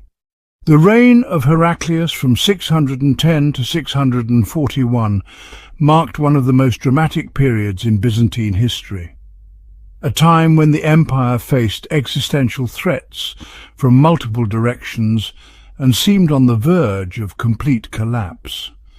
When Heraclius seized power through a revolt against the tyrannical emperor Phocas, he inherited an empire that was simultaneously fighting the Sassanid Persian Empire in the east and defending against Avar and Slavic invasions in the Balkans. The situation was so desperate that contemporaries believed they were witnessing the end of the world itself. The Persian invasions under Khosrau II represented the most serious external threat the Eastern Empire had faced since its foundation. Persian armies conquered Syria in 613, capturing the holy city of Jerusalem and carrying off the true cross, Christianity's most precious relic. Egypt fell to the Persians in 619, cutting off Constantinople's grain supply and threatening the empire with famine. For the first time since Constantine founded his new capital, Constantinople itself came under direct siege when Persian forces reached the Bosphorus in 626, coordinating their attack with Avar forces approaching from Europe.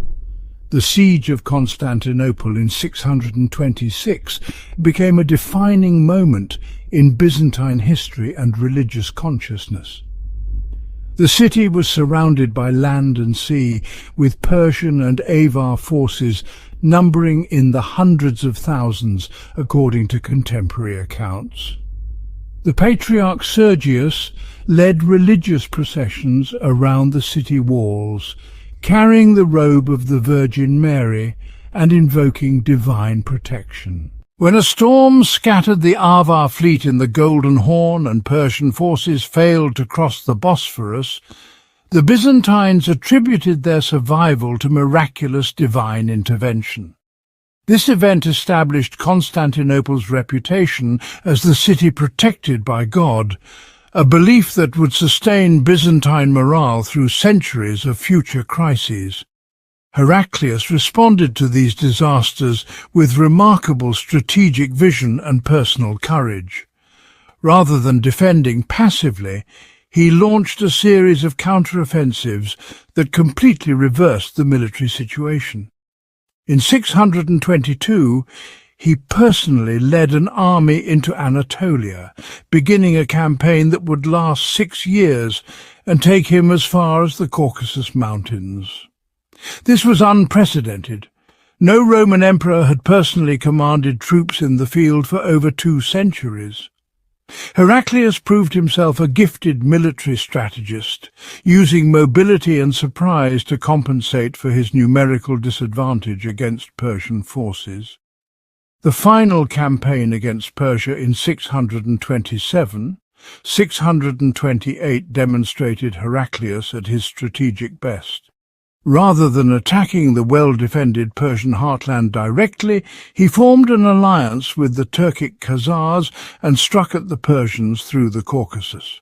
His victory at the Battle of Nineveh in December 627 was so complete that it triggered a revolution in the Persian Empire. Khosrau II was overthrown and murdered by his own nobles, who immediately sought peace with Byzantium. The true cross was returned to Jerusalem in a ceremony that Heraclius personally attended, marking the triumphant conclusion of what contemporaries called a holy war. However, this brilliant military success proved to be Pyrrhic victory. The long wars had exhausted both the Byzantine and Persian empires, leaving them vulnerable to a completely unexpected threat emerging from the Arabian Peninsula. The Arab-Muslim conquests began in 634, just as the empire was trying to recover from decades of warfare. The Arab armies, united by religious fervour and military prowess, proved far more formidable than anyone had anticipated. The loss of Syria at the Battle of Yarmouk in 636 shocked the Byzantine world. This was not simply a military defeat, but a catastrophic collapse of imperial authority in one of the empire's wealthiest provinces. Damascus, Antioch and Jerusalem, cities that had been Roman for over 6 centuries, fell to Arab forces within months. The speed of the conquest suggested that many local populations actually welcomed the Arabs as liberators from Byzantine taxation and religious persecution. The monophysite Christians of Syria, who had been persecuted for their theological beliefs, found the Muslim Arabs more tolerant than their orthodox Byzantine rulers. Egypt's fall to the Arabs in 642 was perhaps even more devastating than the loss of Syria. Egypt had been the empire's breadbasket, providing the grain that fed Constantinople and the tax revenues that funded the imperial government. The loss of Alexandria, the ancient centre of learning and commerce, marked the end of Byzantine control over the eastern Mediterranean. Arab fleets built in Egyptian shipyards would soon threaten Constantinople itself, something that no enemy had been able to do since the city's foundation. The loss of North Africa completed the transformation of the Mediterranean from a Roman lake into a contested frontier. Carthage, rebuilt by Justinian as a symbol of Roman revival, fell to Arab forces in 698. The Berber populations, who had never been fully integrated into Roman civilization, often allied with the Arab conquerors against their former Byzantine rulers. By 711, Arab and Berber forces were crossing into Spain, completing the conquest of territories that had been Roman for over 7 centuries. The theme system emerged as the Byzantine response to these territorial losses and represented a fundamental transformation of the empire's military and administrative structure. Unable to maintain professional armies throughout their reduced territories, the emperors began granting land to soldier farmers who would provide military service in exchange for their holdings.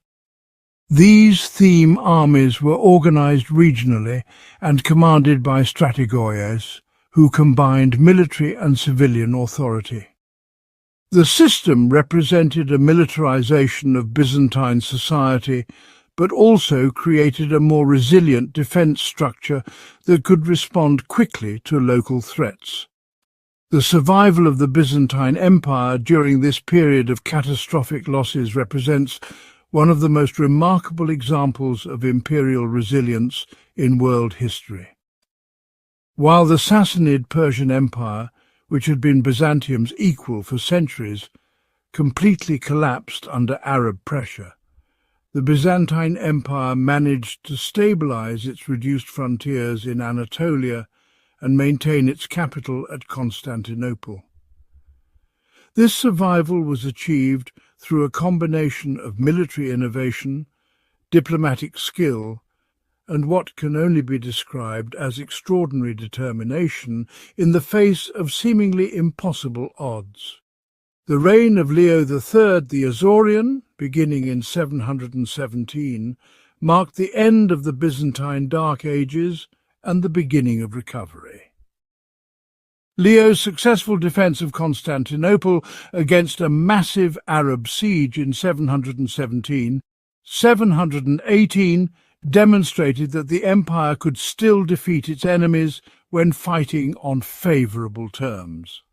The failure of this siege, which lasted 13 months and involved hundreds of ships and thousands of troops, convinced many Arabs that Constantinople was truly protected by divine power. The psychological impact of this victory was enormous, restoring Byzantine confidence after decades of defeat and retreat.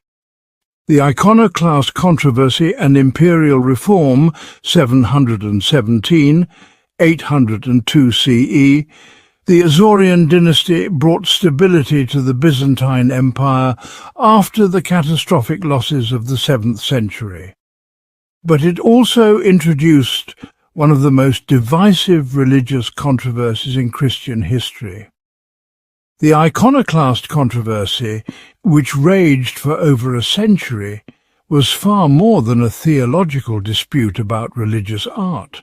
It represented a fundamental struggle over the nature of imperial authority, the role of the Church, and the cultural identity of the Byzantine Empire itself. Leo III's ban on religious icons in 726 shocked the Byzantine world and triggered immediate resistance throughout the empire. The emperor's motives were complex and remain debated by historians. Some evidence suggests he was influenced by Islamic criticism of Christian image worship, particularly after his successful interactions with Arab negotiators during the siege of Constantinople. Others argue that he was responding to popular religious movements that viewed icons as obstacles to pure Christian worship. Most likely, Leo saw iconoclasm as part of a broader program of imperial reform designed to strengthen central authority and eliminate what he viewed as superstitious practices that weakened the empire's military effectiveness. The theological arguments for and against icons revealed deep philosophical divisions within Byzantine Christianity. Iconoclasts argued that any attempt to depict the divine nature of Christ was either impossible or blasphemous, since God by definition transcended physical representation. They cited the biblical prohibition against graven images and argued that icon worship was essentially pagan idolatry that corrupted pure Christian monotheism. If Christ's divine nature could not be depicted, they reasoned, then any icon necessarily portrayed only his human nature, thus dividing Christ's unified divine human identity. Icon defenders, led by theologians like John of Damascus and later Theodore of Studium, developed sophisticated counter-arguments that would influence Christian theology for centuries. They distinguished between worship, which was due only to God, and veneration, which could be appropriately offered to images that served as windows to the divine realm. Icons were not objects of worship themselves, but rather means of accessing spiritual realities that transcended the material world. The incarnation of Christ had sanctified matter itself, making it possible for material objects to serve as vehicles for spiritual grace. The practical consequences of iconoclasm were devastating for Byzantine culture and society. Centuries of religious art were systematically destroyed throughout the empire. Mosaics were plastered over, paintings were whitewashed, and sculptures were smashed. The famous mosaic of Christ in the entrance to the Great Palace was replaced with a simple cross. This destruction represented not just the loss of artistic treasures, but the erasure of cultural memory and religious identity that had developed over centuries. The monastic communities suffered particularly severe persecution during the iconoclast period. Monks were traditional centres of icon production and theological learning, making them natural opponents of imperial policy. Theodore of Studium, the great monastic reformer, was repeatedly exiled for his opposition to iconoclasm. Many monasteries were closed or converted to secular uses. The persecution of monks represented an attempt by the iconoclast emperors to reduce the power of an institution that had become increasingly independent of imperial control. Women played a crucial role in the iconoclastic controversy, both as supporters and opponents of the imperial policy. The Empress Irene, who ruled as regent for her son Constantine VI, and later as emperor in her own right, was responsible for the restoration of icons at the Second Council of Nicaea in 787. This council, attended by over 300 bishops, formally condemned iconoclasm and established the theological basis for icon veneration that remains Orthodox doctrine today. However, the controversy resumed under Leo V in 815, demonstrating that the underlying tensions had not been resolved. The administrative reforms of the Isaurian emperors were perhaps more lasting than their religious policies. Leo III reorganized the theme system, creating smaller and more manageable military districts that could respond more effectively to Arab raids. The Ecloga, a legal manual issued in 741, simplified Roman law for practical use by provincial judges who lacked extensive legal training. These reforms represented a pragmatic adaptation to the empire's reduced circumstances, while maintaining the essential structure of Roman government. The relationship between art and religion in Byzantine culture was fundamentally altered by the iconoclastic controversy. When icons were finally restored in 843, the event celebrated as the triumph of orthodoxy, religious art had acquired a new theological significance. Icons were no longer simply decorative elements, but essential components of Orthodox worship and theology. The stylized, otherworldly quality that characterizes mature Byzantine art partly reflected this theological understanding of images as windows to the divine realm rather than realistic representations of earthly appearances. The end of iconoclasm under Empress Theodora in 843 marked the final victory of traditional Byzantine religious culture over imperial attempts at radical reform. However, the controversy had lasting effects on the empire's development. The destruction of so much early Christian art created a cultural rupture that was never fully healed. The persecution of monasticism weakened an institution that had been central to Byzantine intellectual and spiritual life. Most importantly, the controversy established important precedents about the limits of imperial authority in religious matters, demonstrating that the emperor's power was not absolute when it conflicted with deeply held religious convictions. The Macedonian Renaissance, recovery and cultural flowering 867–1056 CE, the Macedonian dynasty marked the beginning of what historians call the Byzantine Renaissance, a period of military success, territorial expansion, and cultural achievement that demonstrated the empire's remarkable capacity for renewal. The dynasty's founder, Basil I, rose from humble peasant origins to become one of the most successful emperors in Byzantine history, establishing a pattern of strong leadership that would characterize the dynasty for nearly 2 centuries. Basil's path to power was dramatic and violent, involving the murder of his patron and predecessor Michael III in 867. However, once established on the throne, he proved to be an extraordinarily capable ruler, who systematically addressed the empire's military, legal, and administrative challenges. His revision of Roman law, known as the Basilica, updated Justinian's legal code for contemporary use and remained the foundation of Byzantine law until the empire's end. This legal work was more than mere administrative reform. It represented the empire's claim to continuity with ancient Rome while adapting to medieval realities.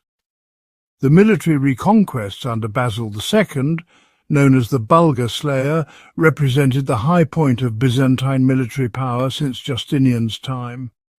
Basil II's reign from 976 to 1025 was characterized by almost constant warfare, but warfare conducted with strategic brilliance that expanded the empire's frontiers to their medieval maximum. The conquest of Bulgaria, after decades of bitter fighting, eliminated the most persistent threat to Byzantine security in the Balkans. The famous massacre of captured Bulgarian soldiers, allegedly 15,000 men were blinded, with 1 in every 100 left with one eye to lead the others home, became a legend that demonstrated both Basil's ruthlessness and the completeness of his victory. The reconquest of eastern Anatolia and northern Syria under Basil II reversed centuries of territorial losses to the Arabs. Cities like Antioch, lost during the catastrophic 7th century, were brought back under Byzantine control. These conquests were not merely military achievements, but represented the restoration of ancient Christian communities that had maintained their faith under Muslim rule. The return of these territories brought substantial tax revenue and military recruitment opportunities that strengthened the empire for generations. The cultural and intellectual revival during the Macedonian period was equally impressive. The University of Constantinople was refounded under Constantine VII Porphyrogenitus, who was himself a scholar and writer of exceptional ability. His works on imperial administration and court ceremonial provide invaluable insights into how the Byzantine Empire actually functioned at its height. The compilation of imperial biographies, historical chronicles, and encyclopedic works during this period preserved ancient knowledge while contributing new scholarship that influenced medieval learning throughout Europe. The artistic achievements of the Macedonian Renaissance can still be seen in surviving mosaics, manuscripts, and architectural works. The mosaics in Hagia Sophia depicting the Virgin and Child with Emperors Constantine and Justinian demonstrate the sophisticated artistic techniques and theological symbolism that characterized mature Byzantine art. The revival of classical motifs and naturalistic representation showed that Byzantine artists were capable of matching their ancient predecessors while creating distinctively Christian and imperial artistic programs. The diplomatic achievements of the Macedonian emperors were as significant as their military successes. The conversion of the Rus under Vladimir I of Kiev in 988 brought the largest Slavic kingdom into the Byzantine cultural sphere and created lasting ties between Constantinople and Moscow. The marriage alliance between Basil II's sister Anna and Vladimir sealed this relationship and had profound consequences for both Byzantine and Russian history. The adoption of Orthodox Christianity by the Rus people created a vast Orthodox commonwealth that extended Byzantine influence far beyond the empire's political boundaries. The administrative innovations of the Macedonian period created more efficient government while maintaining the essential characteristics of Roman imperial administration. The development of specialized government departments, the systematization of court ranks and ceremonies, and the creation of regular diplomatic procedures all contributed to more effective imperial governance. The Book of Ceremonies, compiled under Constantine VII, provides a detailed picture of how the imperial court functioned and demonstrates the sophisticated administrative culture that supported Byzantine power. However, the success of the Macedonian dynasty also contained the seeds of future problems. The military conquests required enormous resources and created overextension that would prove difficult to sustain. The growth of the landed aristocracy, enriched by military success and territorial expansion, began to challenge the traditional balance between imperial authority and aristocratic power. The theme system, which had been crucial to Byzantine survival during the Dark Ages, began to break down as aristocratic families acquired large estates worked by dependent peasants rather than free soldier farmers. The economic prosperity of the Macedonian period masked underlying structural weaknesses that would become apparent in later centuries. The empire's wealth depended heavily on trade revenues and agricultural taxation, both of which were vulnerable to military disruption and political instability. The growth of Italian merchant republics, particularly Venice, began to challenge Byzantine commercial dominance in the eastern Mediterranean. The privileges granted to foreign merchants in exchange for military support gradually undermined the empire's economic independence. The religious and cultural achievements of the Macedonian Renaissance established many of the characteristics we associate with mature Byzantine civilization. The development of distinctive orthodox theological traditions, the flowering of religious art and architecture, and the creation of a sophisticated court culture all reached their culmination during this period. However, these achievements also represented a crystallization of Byzantine culture that may have reduced its adaptability to changing circumstances in later centuries. The Comnenian dynasty, aristocratic empire and the Crusades, 1081 to 1185 CE. The rise of Alexios the Komnenos to power in 1081 marked a fundamental transformation in the character of the Byzantine Empire as aristocratic military families finally gained permanent control over imperial authority.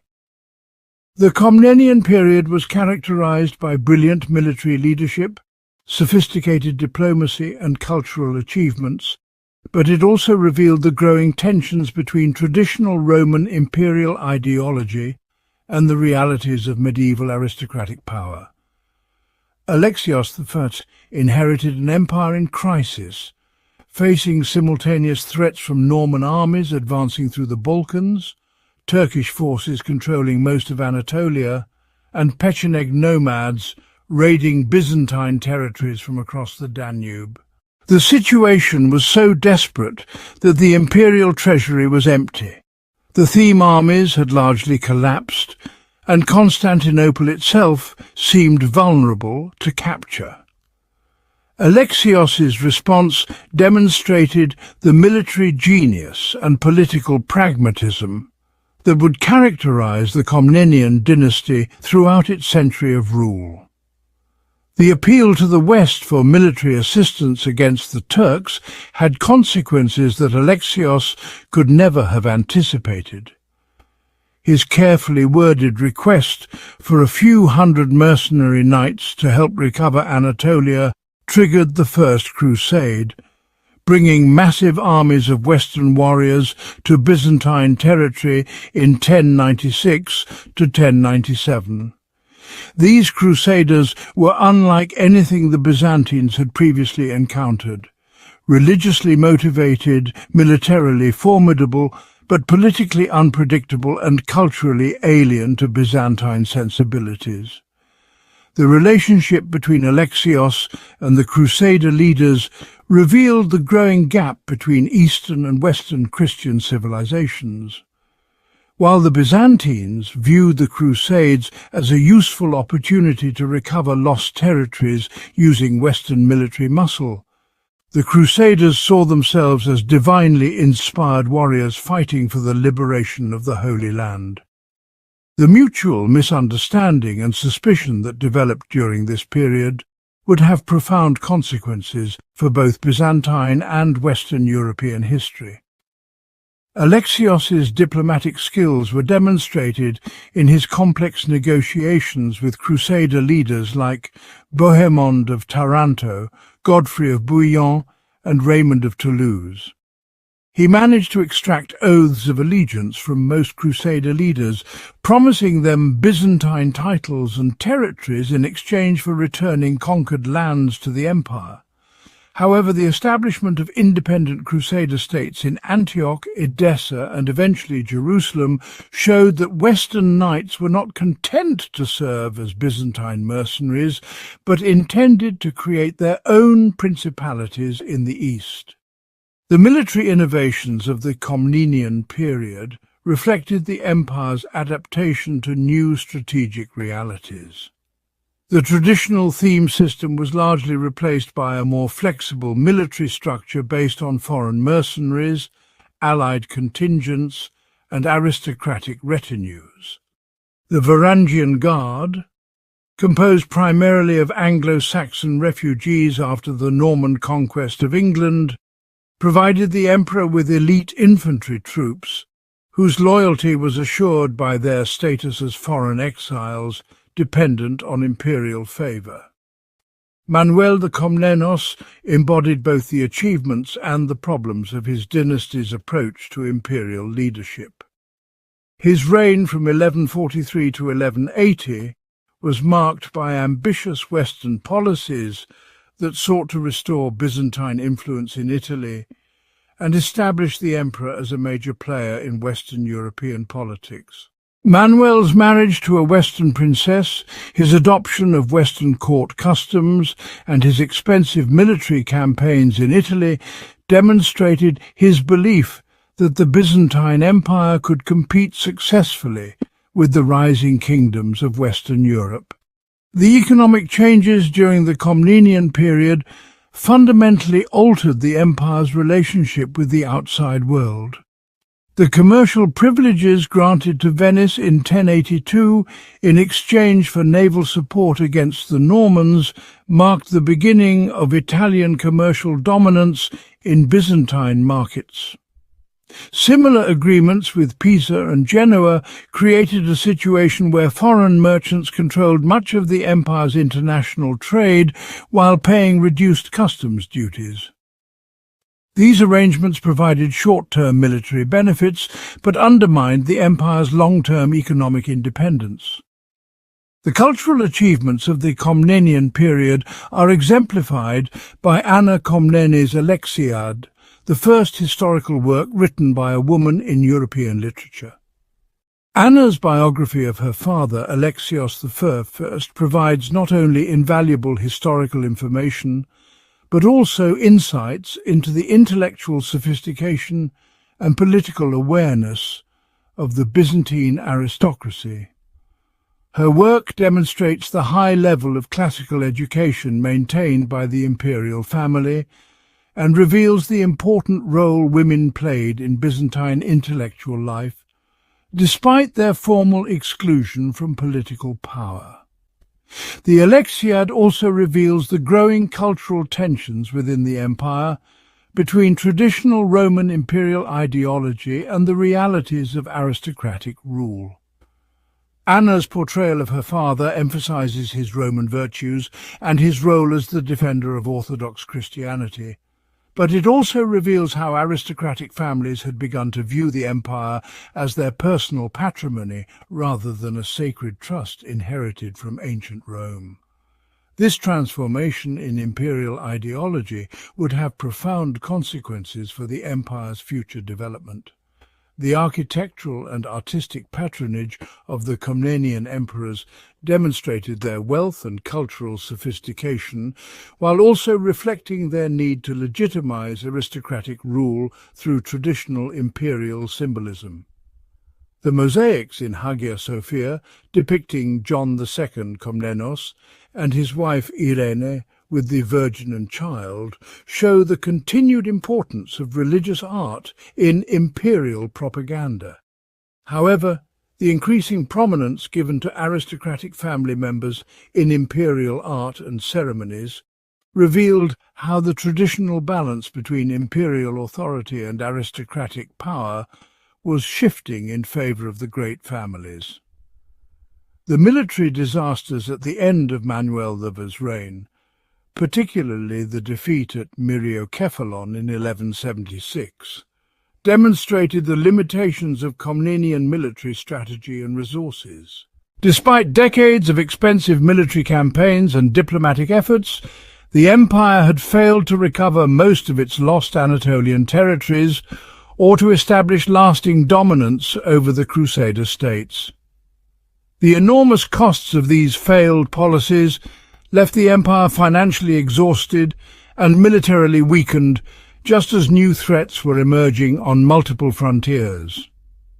The unintended consequences of the alliance with the West became increasingly apparent as the Comnenian period progressed.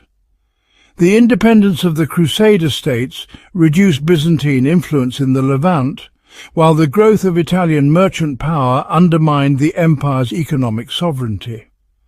Most dangerously, the increasing Western presence in Byzantine territories created cultural and religious tensions that would eventually explode into open conflict. The sophistication of Comnenian diplomacy had created short-term advantages, but at the cost of long-term strategic independence. The Fourth Crusade and the Latin Empire, betrayal and fragmentation, 1204 to 1261 CE. The Fourth Crusade represents one of the most shocking betrayals in medieval history, when Western crusaders abandoned their stated goal of conquering Muslim territories and instead attacked and conquered the greatest Christian city in the world. The sack of Constantinople in 1204 was more than a military disaster. It was a cultural catastrophe that destroyed centuries of accumulated wealth, learning and artistic achievement, while fragmenting the Byzantine Empire into competing successor states. The diversion of the Fourth Crusade from its original target was the result of a complex web of political and economic factors that revealed the growing tensions between Eastern and Western Christianity. The Crusaders had contracted with Venice for transportation to the Holy Land, but when they could not pay the full amount demanded by Doge Enrico Dandolo, they found themselves effectively under Venetian control. Dandolo, who was reportedly over 90 years old and blind, saw an opportunity to use Crusader military power to advance Venetian commercial interests at Byzantine expense. The siege and capture of Constantinople in April 1204 was accomplished with shocking efficiency, demonstrating both the military weakness of the late Comnenian Empire and the effectiveness of Western siege warfare. The sea wall that had protected Constantinople's harbour for over 8 centuries was finally breached by Crusader ships that managed to bridge the gap between vessels and the city walls. The psychological impact of this success was enormous. Constantinople had been considered impregnable, protected by both massive fortifications and divine favour.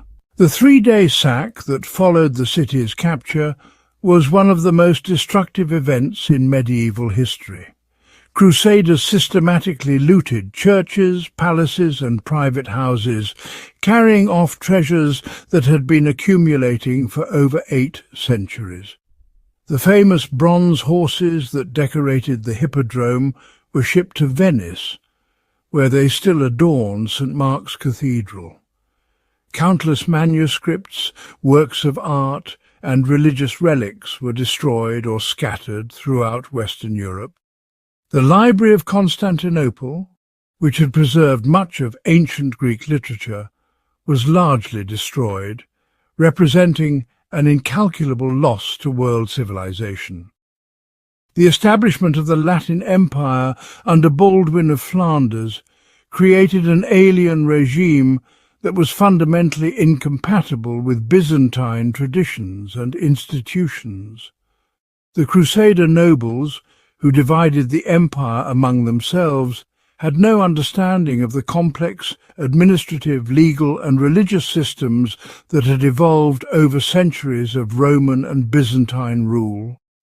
Their attempts to impose Western feudal institutions on Byzantine territories created widespread resistance and administrative chaos. The fragmentation of Byzantine territories among multiple successor states created a complex political situation that would shape Eastern Mediterranean politics for generations.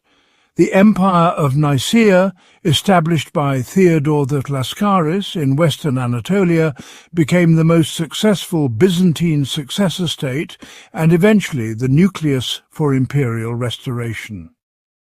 The Empire of Trebizond, founded by Alexios and David Komnenos on the Black Sea coast, maintained independence until 1461, 8 years longer than Constantinople itself.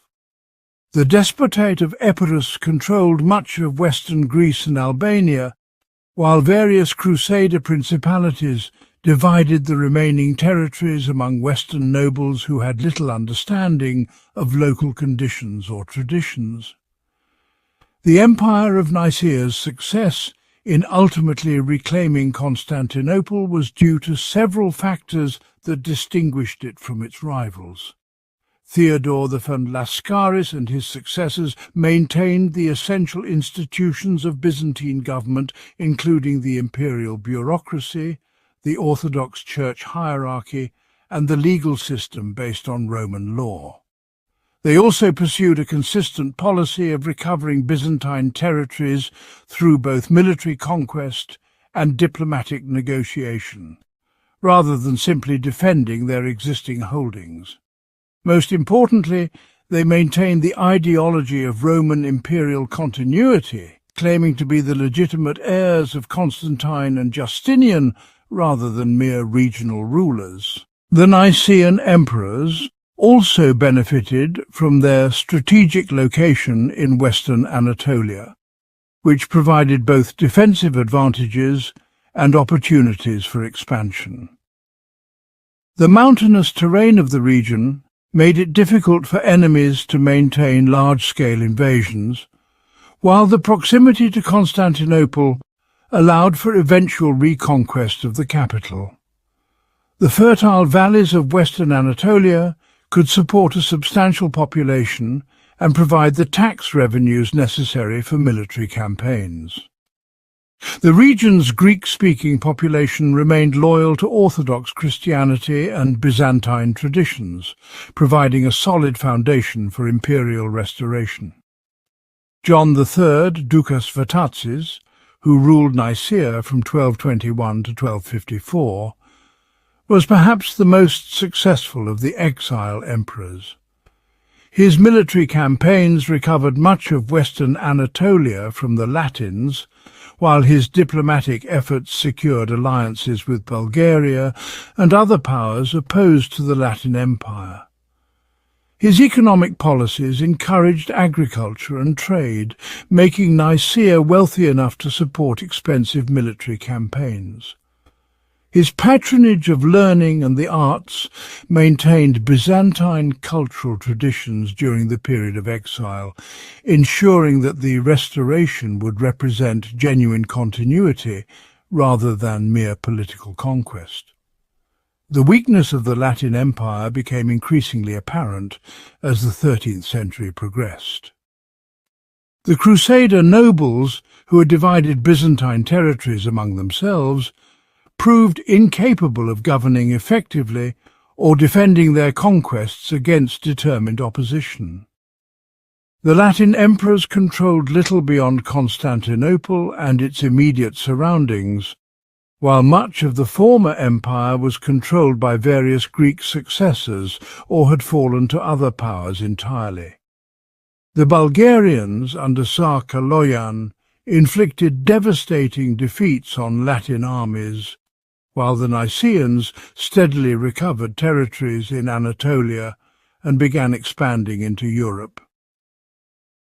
The cultural impact of the Latin occupation was profound and largely negative. The Crusaders showed little respect for Orthodox traditions or Byzantine institutions, often treating the Greek population as conquered subjects rather than fellow Christians. The conversion of Hagia Sophia into a Roman Catholic cathedral symbolized the cultural transformation that the Latins attempted to impose. However, their efforts to Latinize Byzantine territories were largely unsuccessful, as the Greek population maintained their Orthodox faith and Byzantine cultural identity despite political subjugation. The final reconquest of Constantinople by Michael VIII Palaiologos in 1261 was achieved through a combination of military skill and diplomatic opportunity. Michael had usurped power in Nicaea from the legitimate Lascaris dynasty, but his success in recovering the capital legitimized his rule in the eyes of most Byzantines. The weakness of the Latin garrison in Constantinople, combined with popular support for the Byzantine restoration, allowed Michael's forces to enter the city with minimal resistance. The restoration of Orthodox worship in Hagia Sophia and the revival of traditional imperial ceremonies marked the end of the Latin interlude and the beginning of the final phase of Byzantine history. The long-term consequences of the Fourth Crusade and Latin occupation were catastrophic for Byzantine civilization. The destruction of 1204 had scattered the empire's accumulated wealth throughout Western Europe, While the 57 years of fragmentation had weakened the institutions and traditions that had made the empire great. The restored empire of 1261 controlled only a fraction of its former territories and lacked the resources to compete effectively with the rising powers of the later medieval period. The psychological impact was equally severe. The sack of Constantinople had shattered the Byzantine sense of divine protection and imperial destiny that had sustained them through previous crises. The betrayal represented by the Fourth Crusade also had profound implications for relations between Eastern and Western Christianity. The Byzantine chronicles, describing the events of 1204, express a sense of shock and outrage that fellow Christians could commit such atrocities against the greatest Christian city in the world. This traumatic experience contributed to the permanent estrangement between Orthodox and Catholic Christianity that persists to this day. The political cooperation between East and West that had characterized the earlier Crusades was replaced by mutual suspicion and hostility that would influence European politics for centuries. The Palaiologos dynasty, twilight of empire, 1261 to 1453 CE. The restoration of Byzantine rule in Constantinople under Michael VIII. Palaiologos in 1261 marked the beginning of the empire's final phase, a period of nearly 2 centuries during which the Byzantines struggled to maintain their independence and cultural identity, despite steadily diminishing resources and mounting external pressures. The Palaiologos dynasty would preside over both remarkable cultural achievements and inexorable political decline, demonstrating the complex relationship between imperial power and civilizational vitality. Michael VIII, Palaiologos, proved to be one of the most capable emperors of the late Byzantine period, combining military skill, diplomatic cunning, and administrative competence in his efforts to restore imperial power. His recovery of Constantinople had been only the first step in a broader program of territorial reconquest and political restoration. However, the empire he inherited was a shadow of its former self, controlling only western Anatolia, the capital city, and scattered territories in Greece and the Aegean islands. The diplomatic challenges facing the restored empire were immense and required constant attention to prevent the formation of hostile coalitions. The deposed Latin emperor Baldwin II had fled to Western Europe, where he spent decades seeking support for a new crusade to recapture Constantinople.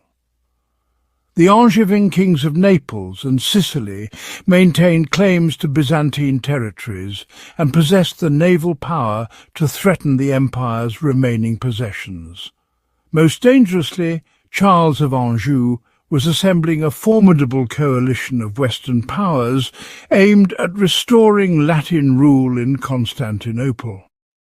Michael VIII's response to these threats demonstrated both his diplomatic skill and the empire's continuing capacity for strategic thinking.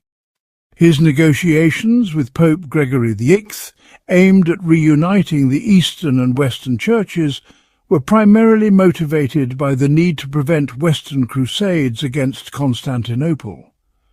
The Union of Lyons in 1274, while ultimately unsuccessful, bought valuable time for the empire to strengthen its defences and seek alternative alliances. The emperor's willingness to consider religious union shocked many of his Orthodox subjects, but reflected the desperate circumstances facing the restored empire. The Sicilian Vespers of 1282 represented a diplomatic triumph for Michael VIII that eliminated the most serious immediate threat to Byzantine independence. The popular uprising against Angevin rule in Sicily was secretly supported by Byzantine gold and diplomacy, demonstrating that the empire could still influence events far from its borders. The destruction of Charles of Anjou's Mediterranean Empire removed the most dangerous Western threat to Constantinople and allowed the Byzantines to focus on their eastern frontiers. However, the empire's eastern territories faced an even more serious threat from the rising Ottoman Emirate in northwestern Anatolia. The Ottomans had emerged from the chaos following the collapse of the Seljuk Sultanate of Rum as one of many Turkish beyliks competing for territory in Anatolia. Their location near the Byzantine border allowed them to attract Muslim warriors seeking to fight against Christian territories, while their political skill enabled them to gradually absorb neighbouring Turkish emirates and expand their power base. The civil wars that plagued the empire during the 14th century revealed the fundamental weaknesses that made effective resistance to external threats impossible. The conflict between John V Palaiologos and John VI Cantacuzenos from 1341 to 1347 divided the empire's remaining resources and invited foreign intervention that further weakened imperial authority. Both sides appealed to external powers for support, with the Ottomans providing crucial military assistance to Cantacuzenos in exchange for territorial concessions and the right to establish permanent footholds in Europe. The Ottoman crossing into Europe in 1354, initially as allies of the Byzantines, marked the beginning of the end for the empire. The fortress of Gallipoli, seized by the Ottomans after an earthquake had damaged its walls, became the launching point for systematic Ottoman expansion into the Balkans. Within decades, Ottoman forces had conquered much of Thrace and Macedonia, reducing the Byzantine Empire to little more than Constantinople and its immediate surroundings. Despite these political disasters, the Palaiologos period witnessed remarkable cultural achievements that demonstrated the continued vitality of Byzantine civilization. The artistic renaissance of the 14th century produced some of the finest examples of Byzantine art, including the magnificent frescoes in the Chora Church, Karia Kami, that represent the culmination of Byzantine artistic achievement. These works combined traditional Byzantine iconographic programs with innovative artistic techniques that created a sense of movement and emotional intensity previously unseen in Orthodox religious art. The intellectual achievements of the late Byzantine period were equally impressive and had profound influence on Western European development. Scholars like Gemistos, Platon and Bessarion played crucial roles in transmitting Greek learning to Western Europe, contributing to the Italian Renaissance through their teaching and their preservation of ancient Greek texts. The emigration of Byzantine scholars to the West, accelerated by the Ottoman conquest, brought with it the linguistic and textual knowledge necessary for European humanists to rediscover the classical tradition. The religious controversies of the late Byzantine period, particularly the hesychast controversy, revealed the empire's continued theological vitality despite its political weakness. The hesychast movement, centered on Mount Athos, developed sophisticated mystical practices aimed at achieving direct experience of divine light. The theological debates surrounding these practices engaged the finest minds of the period and produced important contributions to Orthodox spiritual theology that continue to influence Eastern Christianity today. The economic struggles of the late empire reflected both the reduced territorial base and the changing patterns of Mediterranean commerce. The growth of Italian merchant republics, particularly Genoa and Venice, had largely displaced Byzantine merchants from international trade. The empire's remaining territories produced insufficient revenue to maintain effective military forces, while the constant warfare made agricultural production difficult and dangerous. The debasement of the Byzantine currency reflected these economic pressures and further undermined the empire's capacity to compete with its wealthier neighbours. The final siege of Constantinople from April to May 1453 represented the culmination of Ottoman expansion and the end of over 1,000 years of Byzantine history. Mehmed II had spent years preparing for this assault, assembling the largest cannon ever built and recruiting specialists from throughout Europe to assist in the siege. The massive Ottoman army, numbering over 100,000 men, surrounded the city by land and sea, making relief impossible. Constantine V, Palaiologos, the last Byzantine emperor, displayed remarkable courage and leadership during the final siege. Despite knowing that the city's fall was inevitable, he refused all offers of safe passage and chose to die fighting for his empire.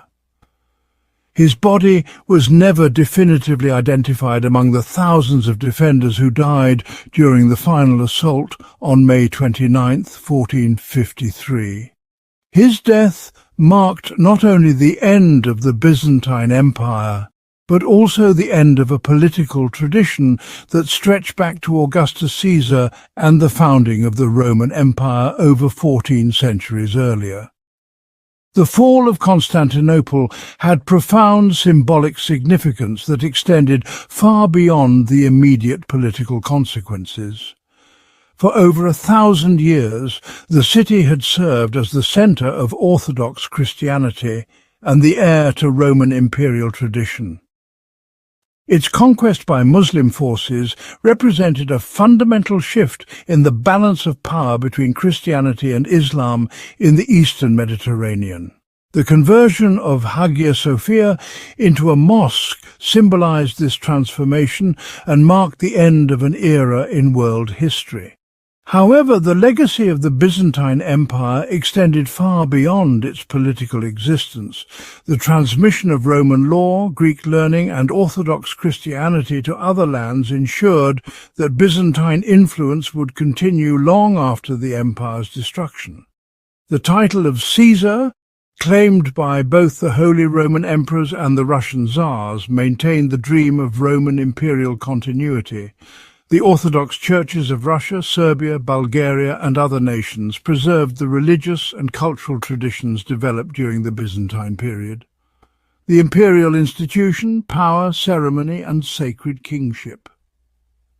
The development of the imperial institution represents one of the most significant contributions of the Byzantine Empire to world history, demonstrating how political power could be both maintained and legitimized over the course of more than 1,000 years.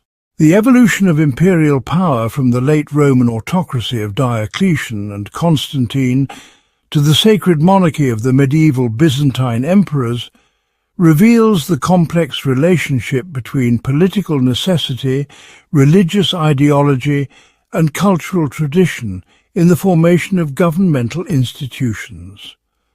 The imperial titles and their evolution provide crucial insights into how the Byzantines understood their own political system and its relationship to the broader world.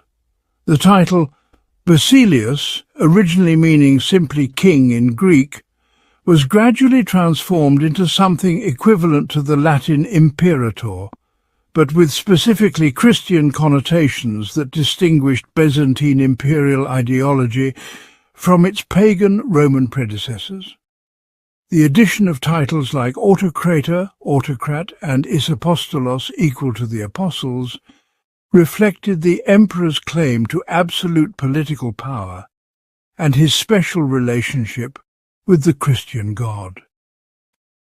The development of imperial insignia and regalia created a visual language of power that reinforced the emperor's sacred status and distinguished him from ordinary mortals. The imperial crown, with its hanging pearls and precious stones, was believed to reflect the divine light that surrounded the emperor as God's representative on earth. The purple colour reserved for imperial garments had been associated with royalty since ancient times, but the Byzantines developed this tradition into an elaborate system of colour symbolism that extended throughout the imperial court and administration. The emperor's role in religious ceremonies demonstrated the fusion of political and spiritual authority that characterized Byzantine imperial ideology. The emperor's participation in the divine liturgy, his role in major religious festivals, and his authority over ecclesiastical appointments all reflected the belief that imperial power was directly granted by God and that the emperor was responsible for the spiritual as well as temporal welfare of his subjects. This theocratic understanding of imperial authority provided both legitimacy and constraints on imperial power, since the emperor was expected to rule in accordance with Christian principles. The imperial court and its elaborate ceremonials served multiple functions in Byzantine society, creating a complex system of ranks, privileges and obligations that bound the aristocracy to the imperial system while providing opportunities for social advancement based on merit as well as birth. The Book of Ceremonies, compiled under Constantine VII, provides detailed descriptions of court rituals that reveal their political and religious significance.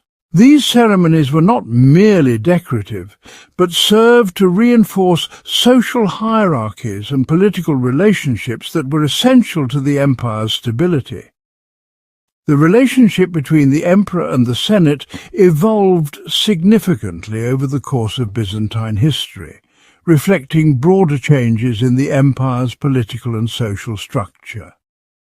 The early Byzantine Senate maintained some of the prestige and theoretical authority of its Roman predecessor, but by the Middle Byzantine period it had become largely ceremonial, with real power concentrated in the imperial bureaucracy and the military aristocracy.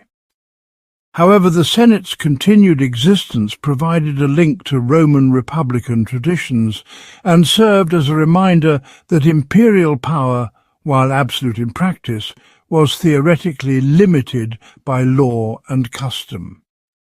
The emperor's relationship with the common people of Constantinople was crucial to imperial stability and required careful management of public opinion and popular expectations.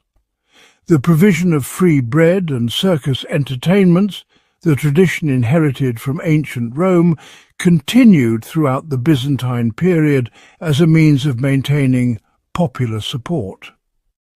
The emperor's accessibility to ordinary citizens through public ceremonies and his role as the final court of appeal in legal matters created a personal bond between ruler and subjects that helped to legitimize imperial authority. The imperial triumph, adapted from Roman traditions, served as a powerful means of demonstrating imperial success and divine favor to both domestic and foreign audiences. The elaborate processions through Constantinople, featuring captured enemies, exotic treasures, and displays of military might, reinforced the emperor's image as a victorious war leader blessed by God. These celebrations also provided opportunities for the emperor to demonstrate his generosity through distributions of money and gifts to the population. The development of the imperial bureaucracy created a sophisticated administrative system that could function effectively even when individual emperors were weak or incompetent. The system of themes and the complex hierarchy of civil and military officials provided stability and continuity that allowed the empire to survive numerous political crises. The emphasis on written records and legal procedures created an administrative culture that valued competence and expertise, though it could also lead to excessive bureaucratization and inflexibility. The emperor's role as patron of arts and learning established cultural traditions that would influence European civilization for centuries. The imperial library, the University of Constantinople, and the numerous churches and monasteries founded by imperial patronage created centers of learning and artistic production that preserved and transmitted classical knowledge while developing new forms of Christian culture. The emperor's personal involvement in intellectual and artistic projects demonstrated that political power could be used to promote civilizational achievements as well as mere territorial expansion. The evolution of the imperial succession system reveals the ongoing tension between dynastic legitimacy and practical political necessity. While the Byzantines maintained the theoretical principle that the empire should be inherited by the emperor's eldest son, the frequent usurpations and civil wars demonstrate that political reality often trumped dynastic claims. The practice of crowning co-emperors and the complex arrangements for regencies during imperial minorities showed how the system adapted to practical needs while maintaining constitutional continuity. The relationship between imperial authority and religious orthodoxy became increasingly important as the empire developed its distinctive Christian identity. The emperor's role as defender of the faith and his authority over ecclesiastical matters created a system of Caesaropapism that differed significantly from the relationship between church and state in Western Europe. However, the iconoclastic controversy and other religious disputes demonstrated that even absolute imperial power had limits when it conflicted with deeply held religious convictions. The emperor and the military, from commander to symbol. The transformation of the emperor's role from active military commander to ceremonial head of the armed forces reflects broader changes in Byzantine society and the nature of imperial power itself. This evolution reveals how political institutions adapt to changing circumstances while maintaining essential functions and symbolic significance. The early Byzantine emperors, particularly figures like Heraclius and Leo III, were genuine military leaders who personally commanded armies in the field and achieved their reputations through martial prowess. Heraclius's campaigns against the Persians and Leo's defense of Constantinople against the Arabs demonstrated that imperial legitimacy still depended largely on military success and personal courage in battle. These emperors were expected to be warrior kings who led from the front and shared the dangers faced by their soldiers. The development of the theme system created a more complex relationship between imperial authority and military power, as the emperor became increasingly dependent on regional commanders who controlled both military forces and civilian populations. The strategoi, who governed the themes, combined civil and military authority in their regions, creating a potential challenge to central imperial authority. The emperor's response to this challenge involved a combination of careful personnel selection, rotation of commands, and the maintenance of elite units directly loyal to the throne.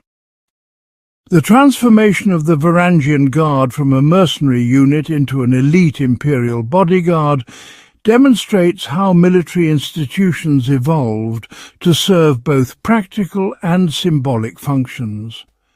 The Guard's exotic origins and fierce loyalty made them ideal protectors of the emperor's person, while their distinctive appearance and weapons created a visible symbol of imperial power that impressed both domestic and foreign audiences. The recruitment of Anglo-Saxon refugees after 1066 shows how the empire could turn political disasters elsewhere to its own advantage. The emperor's ceremonial role in military affairs became increasingly important as the empire's territorial extent made personal command of all military operations impossible. The emperor's blessing of military standards, his reception of victorious generals, and his role in military promotions all served to maintain the connection between imperial authority and military success. The development of elaborate military ceremonies helped to reinforce the emperor's image as the ultimate source of military authority, even when he was not personally present on the battlefield.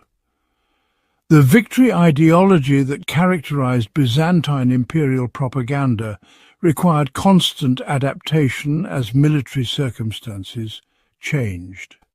Early Byzantine emperors could claim direct descent from the victorious traditions of Rome, but later emperors had to develop new ways of claiming divine favor and military success, even during periods of territorial loss and military defeat. The emphasis on defensive victories and the protection of Constantinople allowed even emperors who lost territories to claim success in their primary duty of defending the empire's heartland. The relationship between the emperor and foreign mercenaries reveals the complex dynamics of military recruitment in a multi-ethnic empire. The use of Arab, Turkish, and Western European mercenaries provided military capabilities that the empire's own population could not supply, but it also created potential security risks and cultural tensions. The careful management of these relationships required diplomatic skill as well as military expertise, and the failure to maintain proper control over mercenary forces could lead to disaster, as demonstrated by the various military revolts throughout Byzantine history. The development of military manuals and strategic treatises during the Byzantine period created a sophisticated theoretical framework for military operations that influenced European military thought for centuries.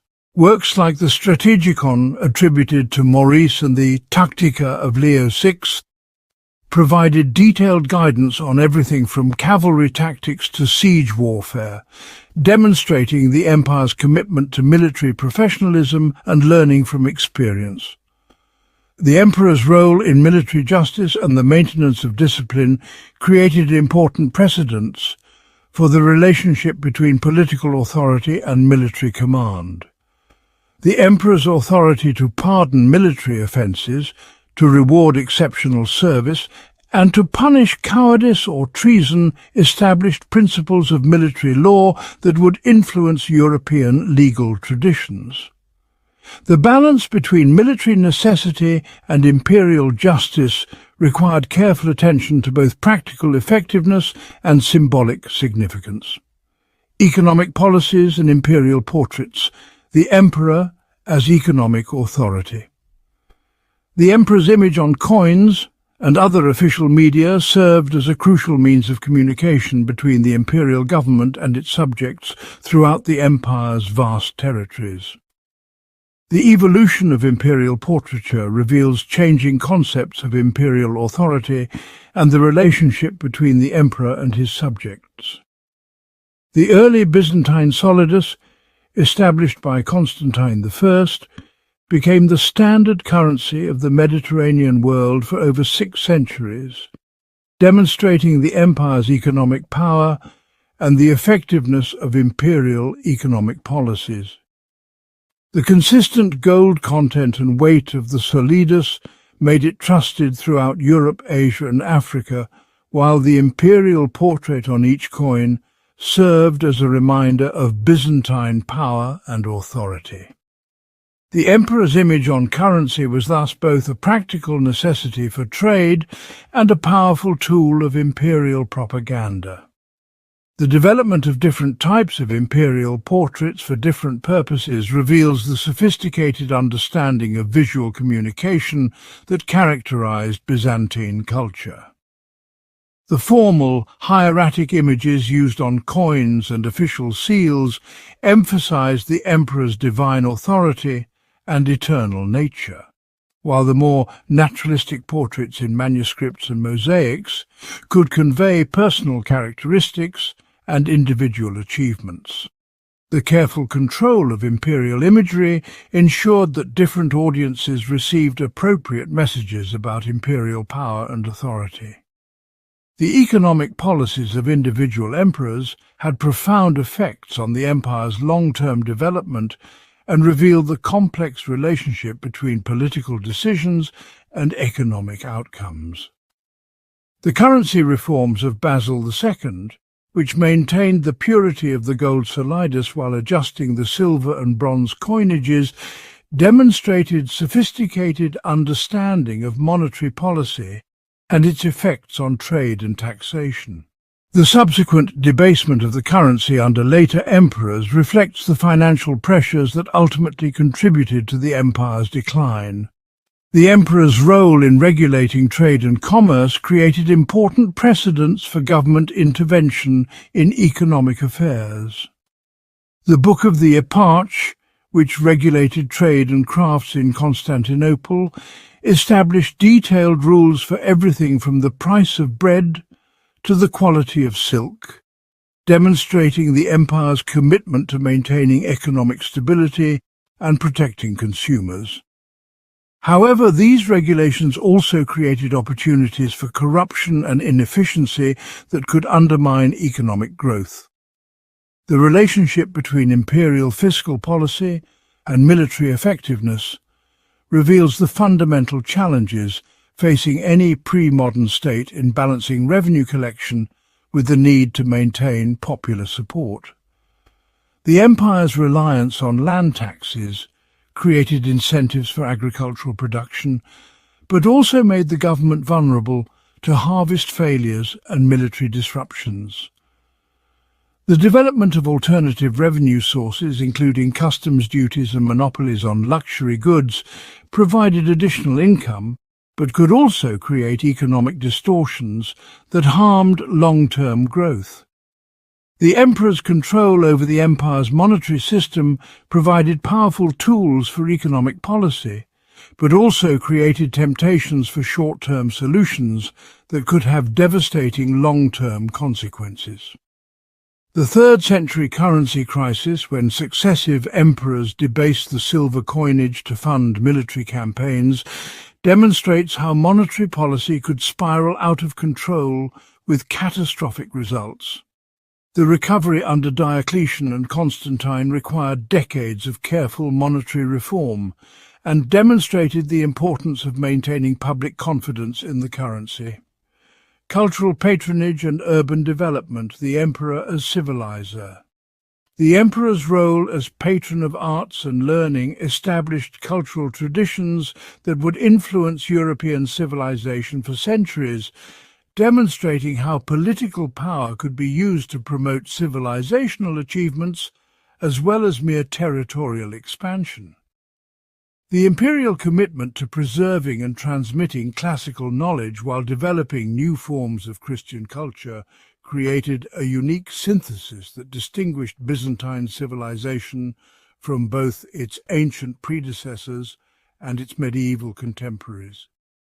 The founding of Constantinople itself represented the most ambitious urban development project in ancient history, creating a new capital that would serve as a model for medieval city planning. Constantine's decision to build his new city on the site of ancient Byzantium was influenced by strategic considerations. But the actual design and construction of Constantinople reflected a sophisticated understanding of urban planning and imperial symbolism. The city's layout, with its ceremonial avenues, public spaces, and impressive monuments, created a physical environment that reinforced imperial authority while providing for the practical needs of a large urban population. The construction of Hagia Sophia under Justinian represented the culmination of imperial architectural patronage and demonstrated the empire's capacity for monumental construction projects that would inspire awe for over a millennium.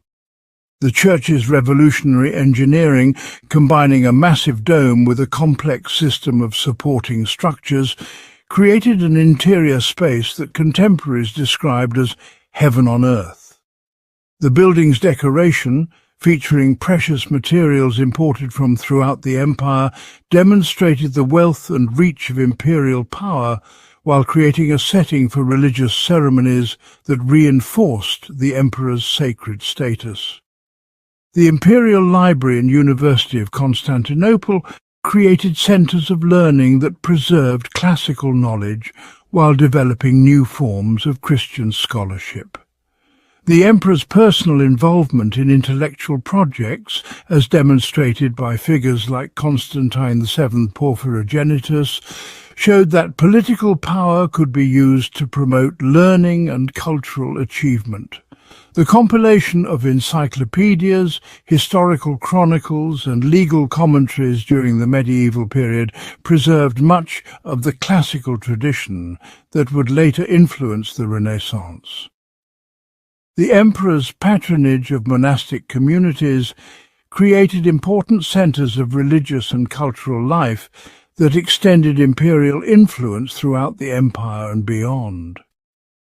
The support provided to monasteries like those on Mount Athos created environments where religious scholarship and artistic production could flourish, while the monks themselves served as missionaries and cultural ambassadors who spread Byzantine influence throughout Eastern Europe and the Middle East. The development of distinctively Byzantine forms of religious art and architecture reflects the empire's success in creating a unique cultural synthesis that combined classical traditions with Christian theology and imperial ideology. The evolution of iconographic programs in churches and palaces created a visual language that could communicate complex theological and political concepts to both literate and illiterate audiences. The emperor's personal involvement in artistic projects ensured that imperial patronage served political as well as aesthetic purposes. The emperor's role in urban development extended beyond Constantinople to cities throughout the empire, creating a network of urban centres that served as focal points for imperial administration and culture. The construction of churches, palaces and public buildings in provincial cities demonstrated imperial presence and authority while providing practical benefits to local populations. The standardization of urban planning and architectural styles created a visual unity that reinforced the empire's political coherence. Religion and divine sanction. The emperor as God's representative. The relationship between imperial authority and religious orthodoxy became increasingly central to Byzantine political ideology as the empire developed its distinctive Christian identity. The emperor's role as defender of the faith and his authority over ecclesiastical matters created a system that differed significantly from the relationship between church and state in Western Europe, establishing important precedents for the relationship between political power and religious authority. The development of the concept of the emperor as God's representative on earth provided both legitimacy and constraints on imperial power, since the emperor was expected to rule in accordance with Christian principles and to protect the Orthodox faith from heretical corruption. This theocratic understanding of imperial authority meant that religious disputes could become political crises, as demonstrated by the iconoclastic controversy and other theological conflicts that divided the empire for decades. The emperor's participation in religious ceremonies and his role in major theological disputes demonstrated the fusion of political and spiritual authority that characterized Byzantine imperial ideology. The emperor's presence at ecumenical councils, his authority to appoint bishops and his responsibility for maintaining religious orthodoxy all reflected the belief that imperial power was directly granted by God and that the emperor was accountable to divine authority for his actions. The development of court ceremonials that combined political and religious elements created a sacred monarchy that differed from both ancient pagan kingship and Western European feudalism. The emperor's coronation ceremony, performed by the Patriarch of Constantinople, established the religious foundation of imperial authority, while the elaborate court rituals that surrounded the emperor's daily life reinforced his sacred status and separated him from ordinary mortals. The emperor's role in religious art and architecture created lasting monuments that demonstrated the empire's commitment to Orthodox Christianity while serving as powerful symbols of imperial authority. The decoration of churches with imperial portraits and the construction of religious buildings that incorporated imperial symbolism created a physical environment that reinforced the connection between political power and divine sanction. The relationship between imperial authority and monastic communities revealed both the strengths and limitations of Byzantine Caesaropapism.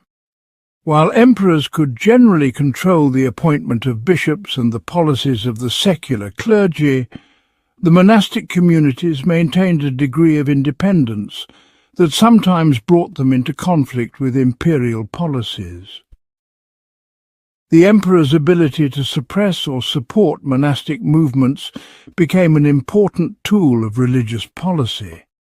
But monastic resistance could also create significant political problems for emperors whose policies conflicted with popular religious sentiments. Conclusion. The enduring legacy of a 1,000-year empire. The Byzantine Empire's 1,000-year journey from the division of Rome to the fall of Constantinople represents one of the most remarkable examples of political continuity and cultural achievement in world history. The empire's ability to survive successive waves of invasion, internal crisis, and external pressure while maintaining its distinctive identity and contributing to the development of European civilization, demonstrates the power of institutional adaptation and cultural resilience. The emperor's role in historical memory has been profoundly shaped by the empire's ultimate failure to survive the medieval period, leading to a tendency to focus on decline and corruption rather than achievement and adaptation. However, a more balanced assessment reveals that the Byzantine Empire's longevity and cultural contributions were extraordinary by any historical standard.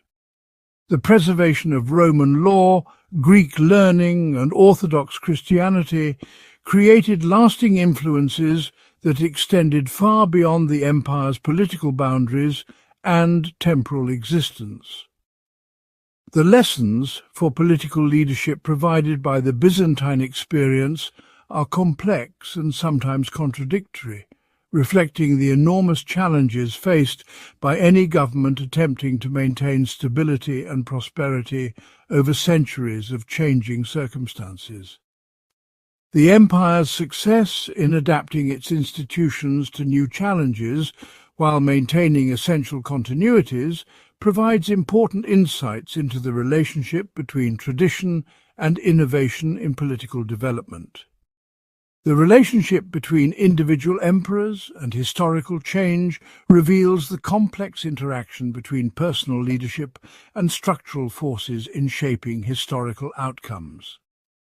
While exceptional individuals like Justinian, Heraclius and Basil II clearly influenced the empire's development through their personal decisions and achievements, the empire's overall trajectory was also shaped by demographic changes, economic pressures, and technological developments that were largely beyond imperial control.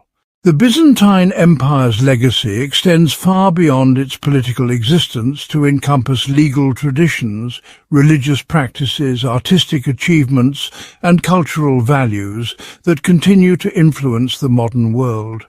The empire's role in preserving and transmitting classical knowledge, developing distinctive forms of Christian theology and worship, and creating lasting works of art and architecture ensures that its influence will continue long after its political structures have been forgotten. The empire's final struggle against the Ottoman Empire and its ultimate defeat in 1453 should not obscure the remarkable achievement represented by its thousand-year survival and its contributions to human civilization. The last Emperor Constantine VII's heroic defense of Constantinople and his decision to die fighting for his empire provided a fitting end to a political tradition that had survived longer than any other in European history. The fascination with good and bad emperors that has characterized both Byzantine and modern assessments of imperial history reflects the continuing relevance of questions about political leadership and the proper use of power. The empire's experience demonstrates both the possibilities and limitations of autocratic government, showing how effective leadership could achieve remarkable results, while also revealing the dangers of concentrating power in the hands of individuals who might lack the wisdom or virtue necessary to use it effectively. The judgment of historical figures requires careful consideration of the circumstances they faced and the alternatives available to them, rather than simple application of modern moral standards to medieval realities.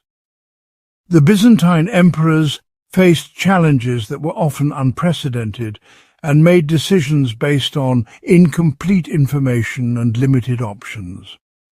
Their successes and failures provide valuable lessons about the complexities of political leadership, but they should be evaluated within the context of their own times, rather than by contemporary standards. The relationship between individuals and the sweep of history remains one of the most fascinating and important questions raised by the Byzantine experience.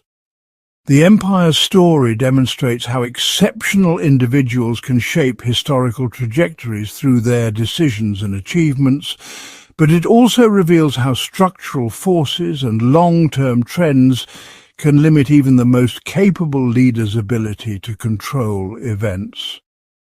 The interplay between individual agency and historical necessity provides crucial insights into the nature of historical change and the possibilities for human action in shaping the future. The Byzantine Empire's transformation from a continuation of ancient Rome into a distinctive medieval civilization, and its ultimate evolution into the cultural and religious foundation for modern Orthodox Christianity, represents one of the most significant examples of institutional and cultural adaptation in world history. The empire's ability to maintain its identity while adapting to radically different circumstances provides important lessons about resilience, continuity, and change that remain relevant to contemporary political and cultural challenges. Based on the comprehensive outline of Roman imperial history I provided, here's a concise conclusion. The 1,000-year journey from Augustus to Constantine II reveals one of history's most remarkable experiments in governance and human leadership. What began as Augustus's careful balance between republican tradition and imperial necessity evolved into a system that would outlast the very civilization that created it. The Roman emperors, in their triumphs and failures, demonstrate both the immense potential and inherent dangers of concentrated power. The 5 good emperors showed how wise leadership could bring prosperity and peace to millions, while figures like Caligula and Commodus revealed how unchecked authority could corrupt absolutely. Yet even the worst emperors operated within a system sophisticated enough to survive their excesses. Perhaps most profoundly, the imperial experience teaches us that individual character matters deeply in shaping historical events, but institutional structures matter even more for long-term survival. Augustus created not just a new form of government, but a new way of thinking about leadership that would influence Western civilization for millennia. The transformation from pagan autocracy to Christian empire under Constantine and the eventual evolution into the Byzantine Empire shows how even the most established systems must adapt or perish. The Eastern Empire's survival for another 1,000 years after Rome's fall demonstrates the power of institutional flexibility and cultural adaptation.